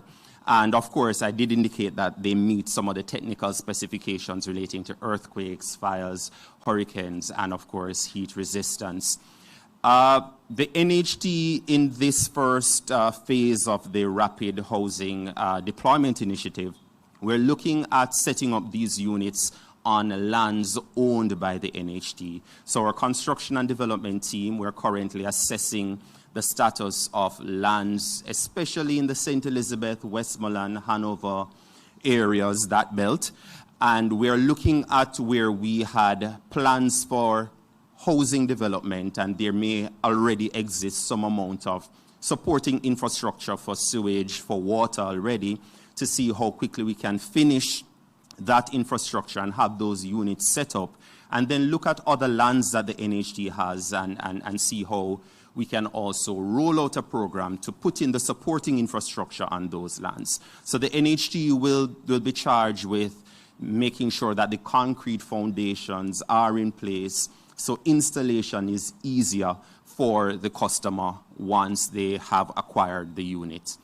And I should point out that we're not just restricting this program to the lands that the NHT currently has, but we're also looking at acquiring additional lands in areas in that belt that can support us getting housing needs to our contributors, and I'll dare say it's not just the contributors of the NHT that would benefit from this initiative. While we will be able to sell some to individuals who satisfy our regular criteria, and I should say we are even looking at adjusting that criteria as well based on need, but we are also collaborating and partnering with other government agencies, especially those who are involved in social housing initiatives, to ensure that some of the units get to those agencies and get directly into the hands of the individuals who are in need. For our peril insurance arrangements, I'll share quickly on that the NHT's monthly mortgage payment, so the peril insurance arrangement extends to individuals who service their mortgage on a monthly basis with the NHT. So that monthly mortgage payment is not just principal and the interest, that is paid, but we also have factored into that monthly payment as well life insurance and peril insurance. So in the event of a disaster, there is coverage for individuals to make a claim and to get back on their feet as quickly as possible. So we have in our portfolio just about approximately 130,000 mortgages. So if there are any individuals who service their mortgage with the NHT and are impacted, at this time they're able to put in a peril insurance claim. So we ask that you, of course, document the damage and document it properly. Take photographs before, after, if you have them, during, if you so happen to have the state of mind to have recorded some of the damage while it was taking place. And of course, to get as well an estimate of what it will take to repair the unit and bring it back to its rightful habitable state. The supporting information in terms of other documents that would be required, that's on our website, nht.gov.jm. But the main thing I want to stress is that the documentation of the damage will be a key part. So when our assessors come, they are looking to match what they see on the ground with what you have put forward in your claim. And those claims are to be submitted by January 15, 2026. And I know there are some concerns about that timeline, but I should point out that the insurance coverage notes that claims, in fact, should be made within 45 days, I believe, after a disaster has happened, which would have brought us to December 12. But the NHT did some negotiations with our insurers and we got a 30-day extension. So now we're at the January 15, 2026 submission deadline. We are mindful, however, that some individuals are not back to any sense of normalcy just yet. And so we have mobilized our team. We have an NHT mobile unit that is now going out into our communities, into these affected areas, and are bringing the services directly to the people who are affected. So if you're not able to have internet or electricity and have difficulty reaching an NHT branch office to put in an application, we're happy to say we're bringing the service to you. We've optimized our mobile unit, which is a fancy way of saying we got a Starlink device and we put it in, and so we have good internet coverage when we go out there, not just for our team on the bus, but we are able to, lend some service to the people in the areas as well, that you can log in and let someone know that you're all right and while you're doing business with us. So the deadline to remember, January 15, 2026 for those claims. More information on our website. Visit an NHT branch office or look out for our mobile unit, which will be out on the road. I'll share a little on our hurricane relief loan, which is a special loan facility the NHT is making available to individuals who have been impacted by Hurricane Melissa. And it's a loan amount of $3.5 million that we're making available at an interest rate of 2%. And the loan tenure is up to 20 years or age 70 to repay, whichever comes first. One of the special things about this hurricane relief loan is that we're not just restricting it to the homeowners and the individuals who had their properties damaged. Given that incomes have also been affected in these areas, we have extended this facility to immediate family members, so children, siblings, parents wanting to help children. A wide cross-section of individuals can make an application for this loan facility on behalf of someone in a property that is affected. And that would not cause any variation in the terms that the loan allows. It's the same terms that would obtain as it relates to interest rate and time to repay. One of the other special things about this loan facility is that we're giving consideration to not just the immediate repair of the property, but how the homeowner may want to improve resilience. We hear the stories, the hurricanes will be more frequent and will be more intense. So if in preparation, let's say a homeowner wants to move from timber roofing and convert that to slab roofing, as part of the repair process, the NHT will allow the loan facility to go towards that as well. And another special thing, I know I said there are many special things about it, but the NHT is also giving a 6-month moratorium on this loan facility once it's processed, which means that you would not be making any loan payments in the first 6 months after the first disbursement of the loan has taken place.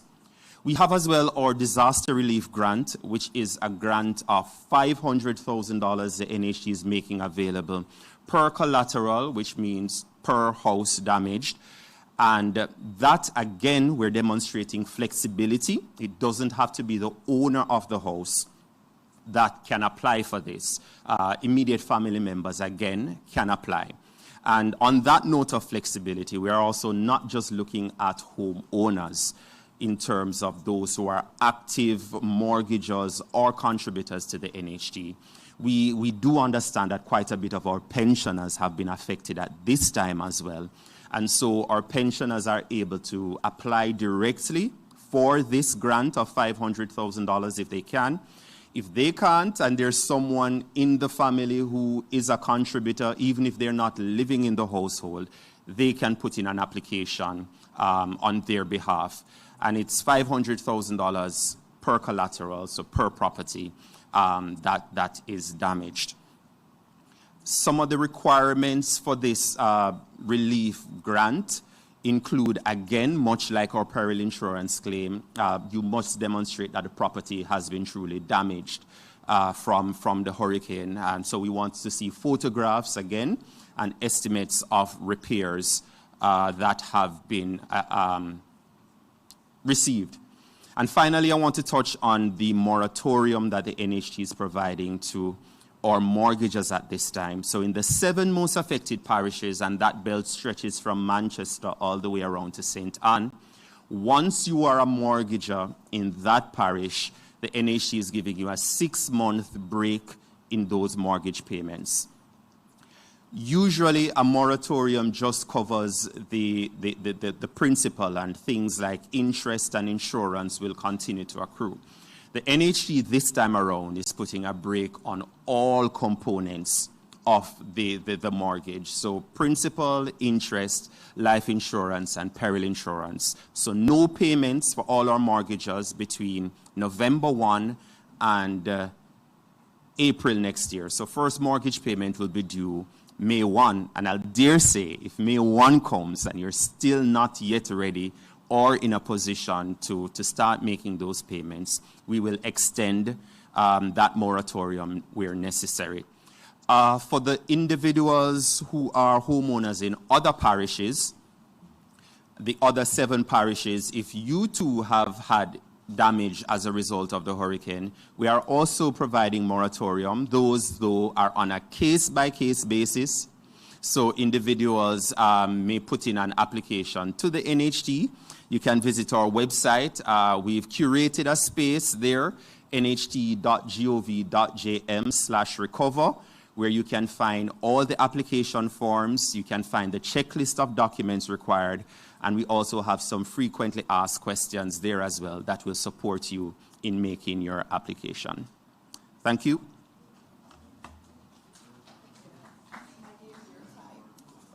There is applause in the room, and they don't like to applaud in this room. But I think based on the DBJ presentation and the NHT presentation, we need to applaud. And for me, I'd like to note that both DBJ and NHT fall under the Prime Minister's portfolios. And so he has been working with both of these entities to get to some solutions that Jamaicans can feel good about. And I think everybody's going to feel good when you hear of the facilities, the billions of dollars that are being made available to our businesses that need to get back up on their feet. And when you hear the moratorium, if you're in certain parishes, you don't have to pay your mortgage because NHT is going to be putting in place this moratorium. In addition to that, there are the grants. There is the loan facility. And remember, the Prime Minister keeps talking about resilience. And so if you want to make your home more resilient and you're an NHT contributor, you have a facility now where you can get a loan at 2%. That's unheard of. That's basically 0%, given where inflation is. And so please take advantage of this. Please tell everybody, all those who are saying nothing's happening. That's not true. There's a lot of work happening, but the work had to be done in a very systematic way because it had to pass scrutiny. Those 2,500 homes that are coming in, a lot of work had to be done to identify who was best in the market. There are many players who came forward and said, we could provide, but NHT had to do the work to verify that these were going to be top quality solutions that Jamaicans would want. And you hear 400 square feet, and those are going to have the 2 bedrooms and the bathroom and the kitchen. But knowing our Jamaicans, Dwayne, you spoke it into being, they'll become 4,000 square feet very, very shortly. And we know Jamaicans like to build. And so these are great opportunities. And we now open up to questions from the media. Antoinette, who do we have first? Is it, okay, good, go ahead. Good morning.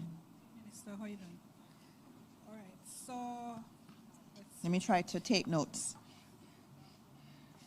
All right, so first of all, I understand how busy the Prime Minister is. Clearly, he can't visit everywhere, but he has visited some areas. Can you explain why it took the PM 2 weeks to visit the worst affected communities in eastern Westmoreland, and then seemingly only because a bunch of Caribbean Prime Ministers were visiting?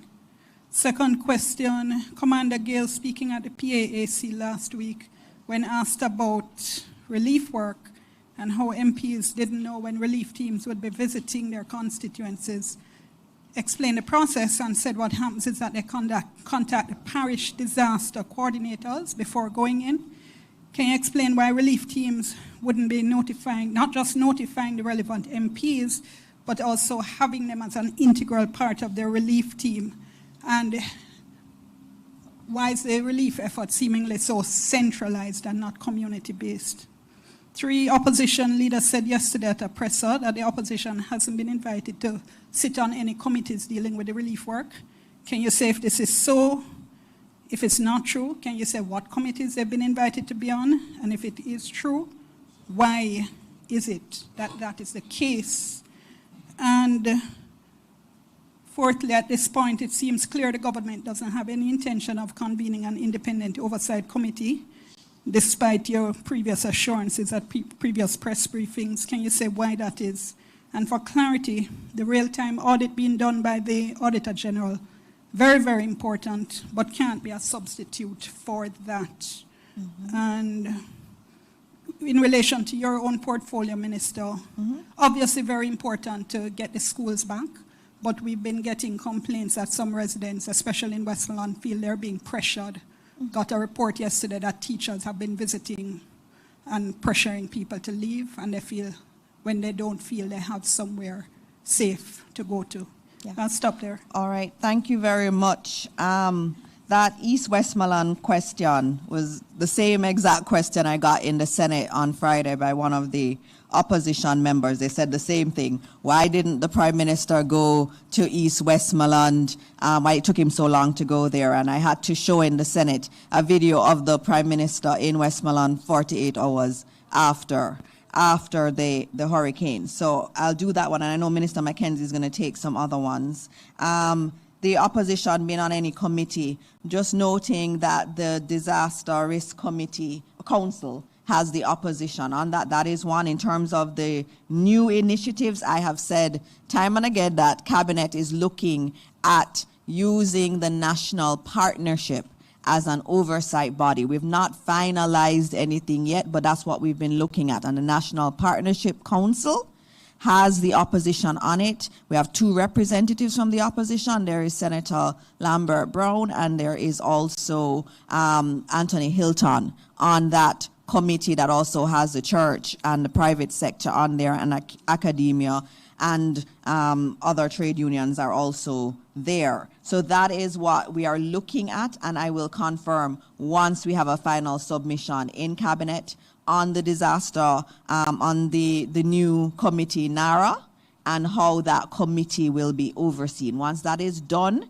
I will come back here and give you the final decision that has been taken. But no final decision has been taken, and we believe very much in the oversight element, that it has to go outside of government. I think the others were for you, Minister Mackenzie. Yeah, just first of all, I think you answered the question about the...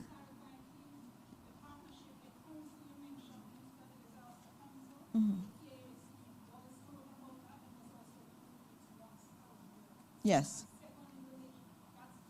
Yeah. So I'm going to something else.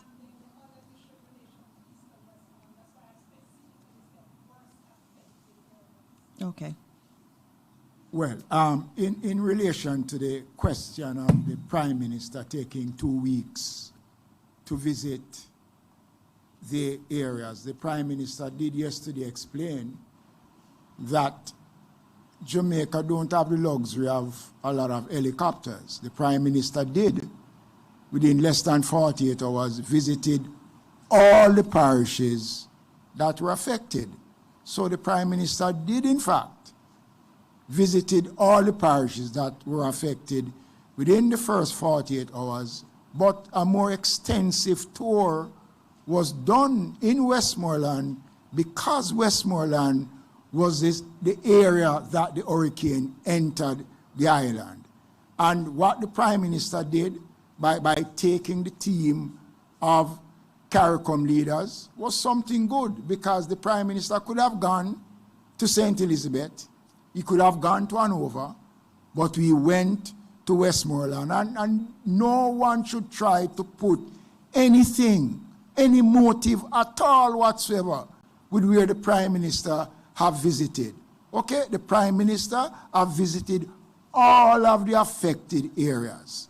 In regards to the opposition's claim, the committee that was established is a subcommittee of cabinet.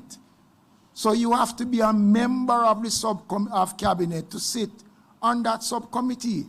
So this argument about not sitting on relief committees, the minister, my colleague have just outlined that based on the structure of the National Disaster Response Committee, the Prime Minister is the chairman, I am the deputy chairman, the leader of the opposition is a member of that committee. We do have meetings, and I recall having several meetings during burial that we invited the opposition spokesperson on local government. I don't want the impression to be given that the government is bypassing the opposition. There's a committee that was established in Parliament. The opposition refused to sit on that committee. The Prime Minister outlined the steps that we are taking to have an inclusive Jamaica in the process. We're just getting out of the hurricane. It is going to take some time to put the structures in place. And I would urge the media and other Jamaicans to respect the fact that the government has been working and things will come around. Everything can happen on the same day. All right, in terms of schools, that is a concern, obviously, in terms of them being used as shelters. But we obviously have to always be on the side of compassion. There are people who don't have anywhere to be. I don't think anyone will wake up and say, I want to be in a shelter. And so we understand that. And so the last week when the Prime Minister was here, he said that he had asked that the shelters be decommissioned. But that has to be done while we find alternative spaces for those individuals. So once Minister Mackenzie and Minister Purnell Charles say that they have a new facility for those individuals, they will be moved. And so as a Minister of Education, obviously we are usually saying to them, remember, you need to do this. You have to move very quickly because you want to get schools back. But we understand that there are people that need to still be facilitated in those shelters, and so we're continuing to maintain that. I think those were all the questions, Antoinette. Next one.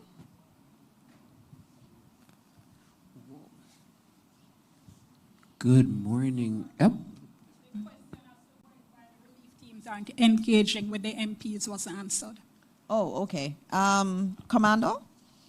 Relief teams, MPs, do you have a standard around the relief teams engaging? Okay, so he's dealing with the parish teams. The system that exists does not allow the ADPEM to interact with the political directorate. In every parish, there's a parish development committee which is chaired by the mayors of each parish. The parish disaster coordinators work closely with the ADPEM, and everything that is done is filtered through the parish development committee. We are all members of parliament in every parish is a part of those committees. And the ADPEM should not be interacting with the political directorate so anybody can accuse the organization of being political. So the organization deals directly with the structure that exists, and that is what has been done for years, and we will continue to do so. All right, thank you. Thank you, Minister Mackenzie. Good morning, everyone. Good morning and welcome back. Nationwide news here. Question to Minister Vaz. Can you give any updates on the resumption of the rural school bus program, specifically in Hanover? We know one of the MPs in Hanover, the Western Hanover's MP, was asking for a resumption of this service. Is that the school bus program that was opposed? Same one? Okay, all right, just checking. So that question was raised to me in Parliament yesterday by the Member of Parliament for Hanover, for which I passed it on, and I received a response this morning to indicate that the Hanover school bus has been reactivated. It operated yesterday and it operated this morning. So I'll be passing that information on to the Member of Parliament. I have asked them to give me exactly how many school buses were rolled out in Hanover this morning, and I'm awaiting that answer. I'm just checking to see whether it has come in as yet. But to say that the school buses are operating in all parishes where schools are open and road access is available.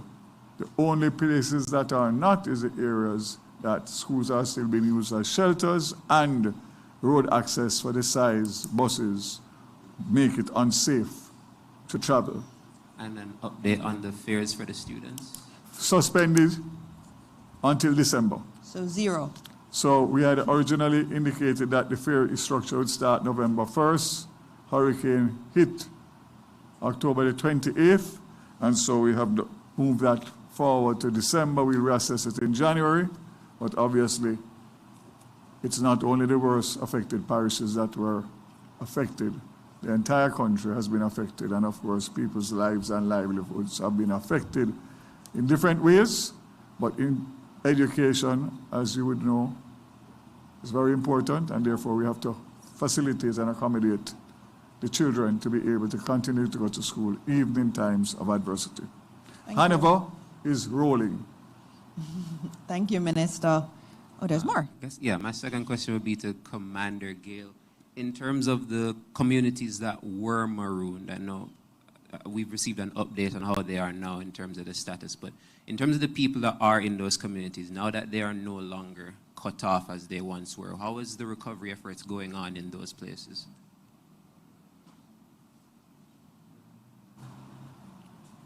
Our recovery efforts are ongoing right across all sectors. In terms of all communities, there's no special treatment towards those particular communities. The communities which remain flooded, there is some work ongoing from the Jamaica Fire Brigade and the JDF teams to treat with the water situations there, and in terms of the other environmental matters pertinent to the Ministry of Health and Wellness. And in terms of the communities like Content or places in Hanover that have rising water levels, what's the response like there? Well, there's nothing we can physically do about the rising waters. What is occurring now, I can tell you, is that right across all which are flooded, the waters have been gradually receding. So we're watching that as it goes down. But in terms of vector control mechanisms, those are being put in place in those communities. All right, thank you. All right. Good morning, everyone. Zara Burton, 18 Degrees North. There were 8 presenters, so I do have questions for 4 of the presenters. The first set of batch of questions is for ODPIM, Commander Gale.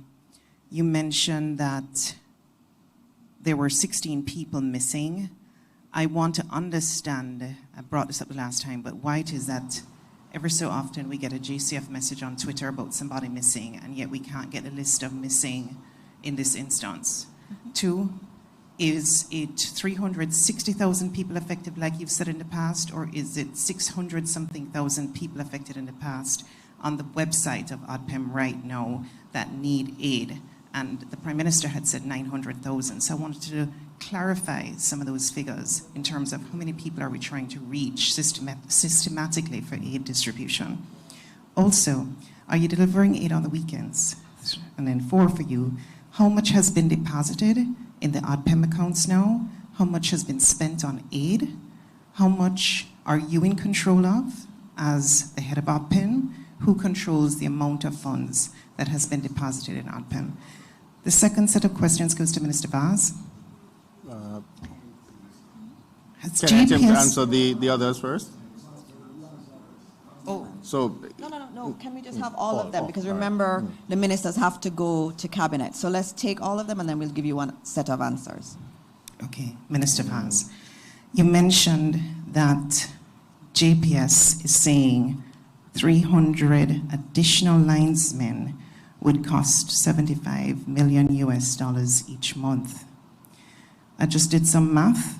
470 linesmen, $75 million. That's US $159,574 per linesman, $25.5 million. If it's 300 linesmen, that's $250,000 US per lineman, $40 million per month.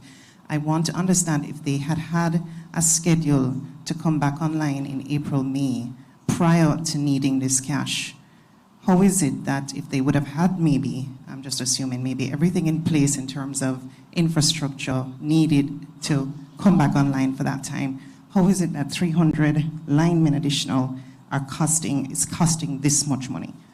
So just clarification on that. 2, there is an NWC situation where we've been dependent on JPS power to power water supply, and the Minister of overseeing NWC recently said that in terms of, to a question of a journalist, the NWC, yes, they're exploring renewable energy in some instances, but there is a concern that if NWC was to be powered by renewable energy completely, it would hurt JPS's bottom line, which would mean higher bills for us as customers.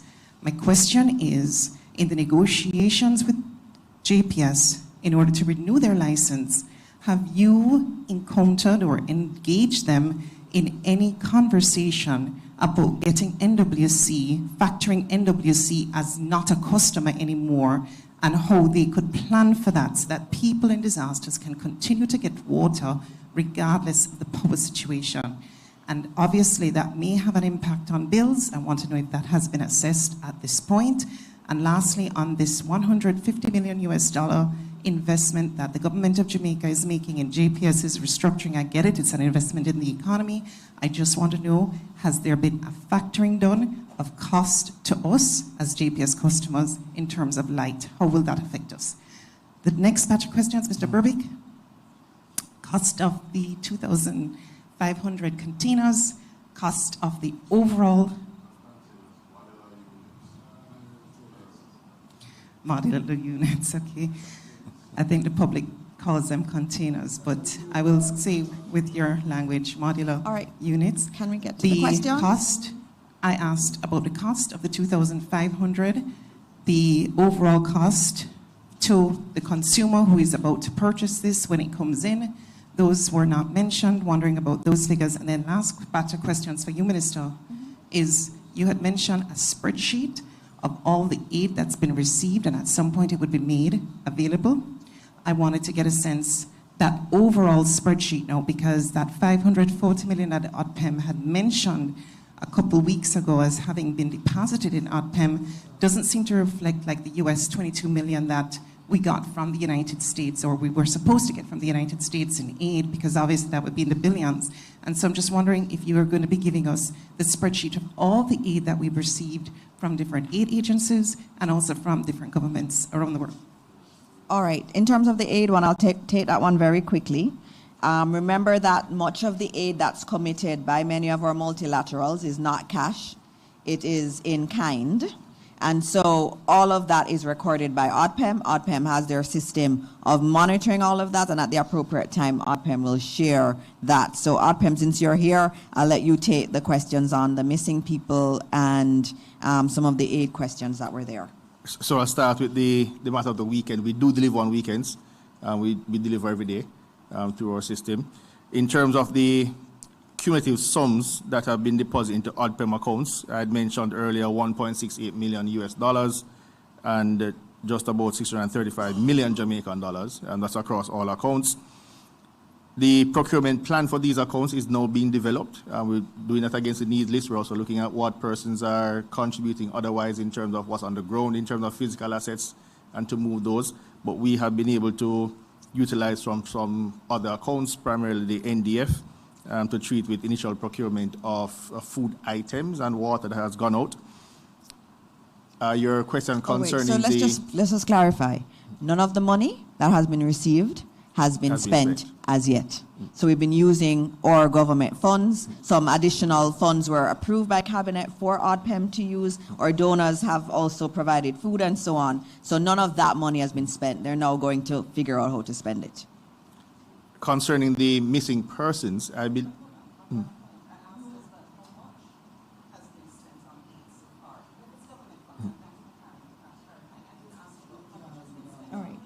I don't have the figure with me. I can give you at a later time.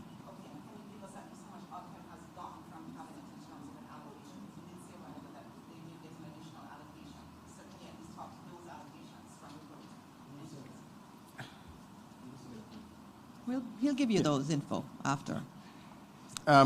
Concerning the missing persons, I believe the same with the matter concerning the persons who are deceased. The police and the families are treating with those names as per their own protocols. So we will not be publishing these names. No. All right. So let's see. There was a question about the additional linesmen and NWC Water. I think it's really on the linesman, Minister Vaz. Really what it was, they were going to need the money irrespective of whether or not it was fast forwarded. What we've done is to say we need it fast forwarded, and we are giving you the money to fast forward it. But Minister Vaz, you can answer. So let me clarify. When you say 300 linesmen, the linesmen come with equipment and they come with materials. So when 300 linesmen come to Jamaica to assist the 170, they'll be coming with barges full of equipment, very expensive equipment that has to be rented, to make sure that they would be able to carry out the tasks that they have been mandated to do in the time that they have been made to do.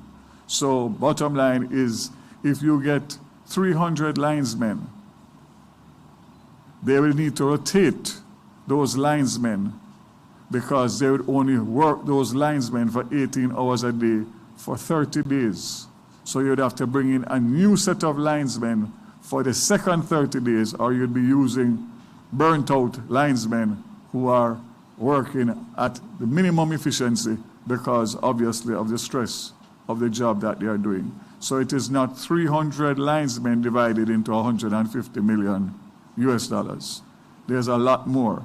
What I can say, as I said yesterday in Parliament, once the arrangements have been finalized, it will be scrutinized to make sure that we are getting value for money, and we will also monitor the schedule that has been agreed on in terms of the restoration period and the areas. All of that will be made public, including the final loan arrangement documents and the terms and conditions of that. What we don't have is time. People want light. All right, we have,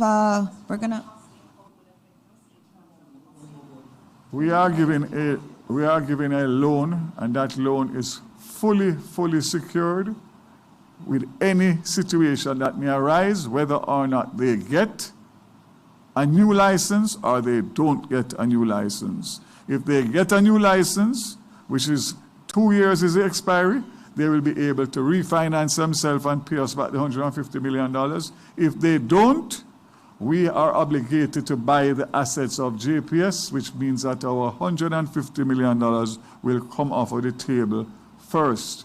The shares will be our backup. In case of any eventuality, we would have preferred shares in JPS. So essentially, we would have control not only of our licensing destiny, which is the most important to me, but also the fact that at the end of the day, the $150 is a loan to the JPS. Instead of them having to borrow from somewhere else or somebody else, which would take a much longer time, probably at a much higher interest rate, we are bridging that gap so that we can restore 2 to 3 months earlier. I just don't understand what's so difficult to understand and comprehend about a straightforward, smart, simple, compassionate, and responsible government action. All right. All right. In relation to the bills, The question was asked yesterday in relation to the impact of the hurricane. The 3 alternative energy sources that we use, Clarendon, Old Harbor, and Montego Bay, one was out of commission for 2 days and one was out, and two are out for 3 days. So the impact of the change of fuel source would be minimal in relation to that fallout. And in relation to the loan, the JPS has to borrow money any which way. So this new money that they are borrowing from the government would probably be beneficiary to the customers based on the interest rates that will be negotiated, based on the fact that we are very mindful of the fact that any higher interest rates than normal interest rates would have an impact, obviously, with a pass-through to the customers. So the government and the Ministry of Finance, I'm sure, will take that into consideration and work out the best interest rate possible to minimize any impact on the customers and people of Jamaica. all right. Unfortunately for me, I'm not the line minister as yet for NWC, but I think in due course Minister Samudio will be here, and I know that the Prime Minister made mention in one of his speeches about using alternative sources to make sure that in hurricanes we were not dependent on JPS. And as a result of Beryl, I know that there's some main water supplies that have already gotten generators, and I know that there's a lot more that are in procurement to make sure that water can be in the pipes in the case of any disaster or catastrophe. All right, I'm getting an SOS from Cabinet because we are an hour and 19 minutes late. Dwayne Berbick, you have to answer a question on the modular units. The teams are here to take your questions. DBJ and NHT and others are here. The UN team is here. So if anybody has any additional questions, you can definitely get them answered. Thank you, Minister. I'll just quickly. All right, so we have been taking for you live the Jamaica House media briefing on Hurricane Melissa relief and recovery effort. We're going to take a break, clear some commercials, and we will return shortly.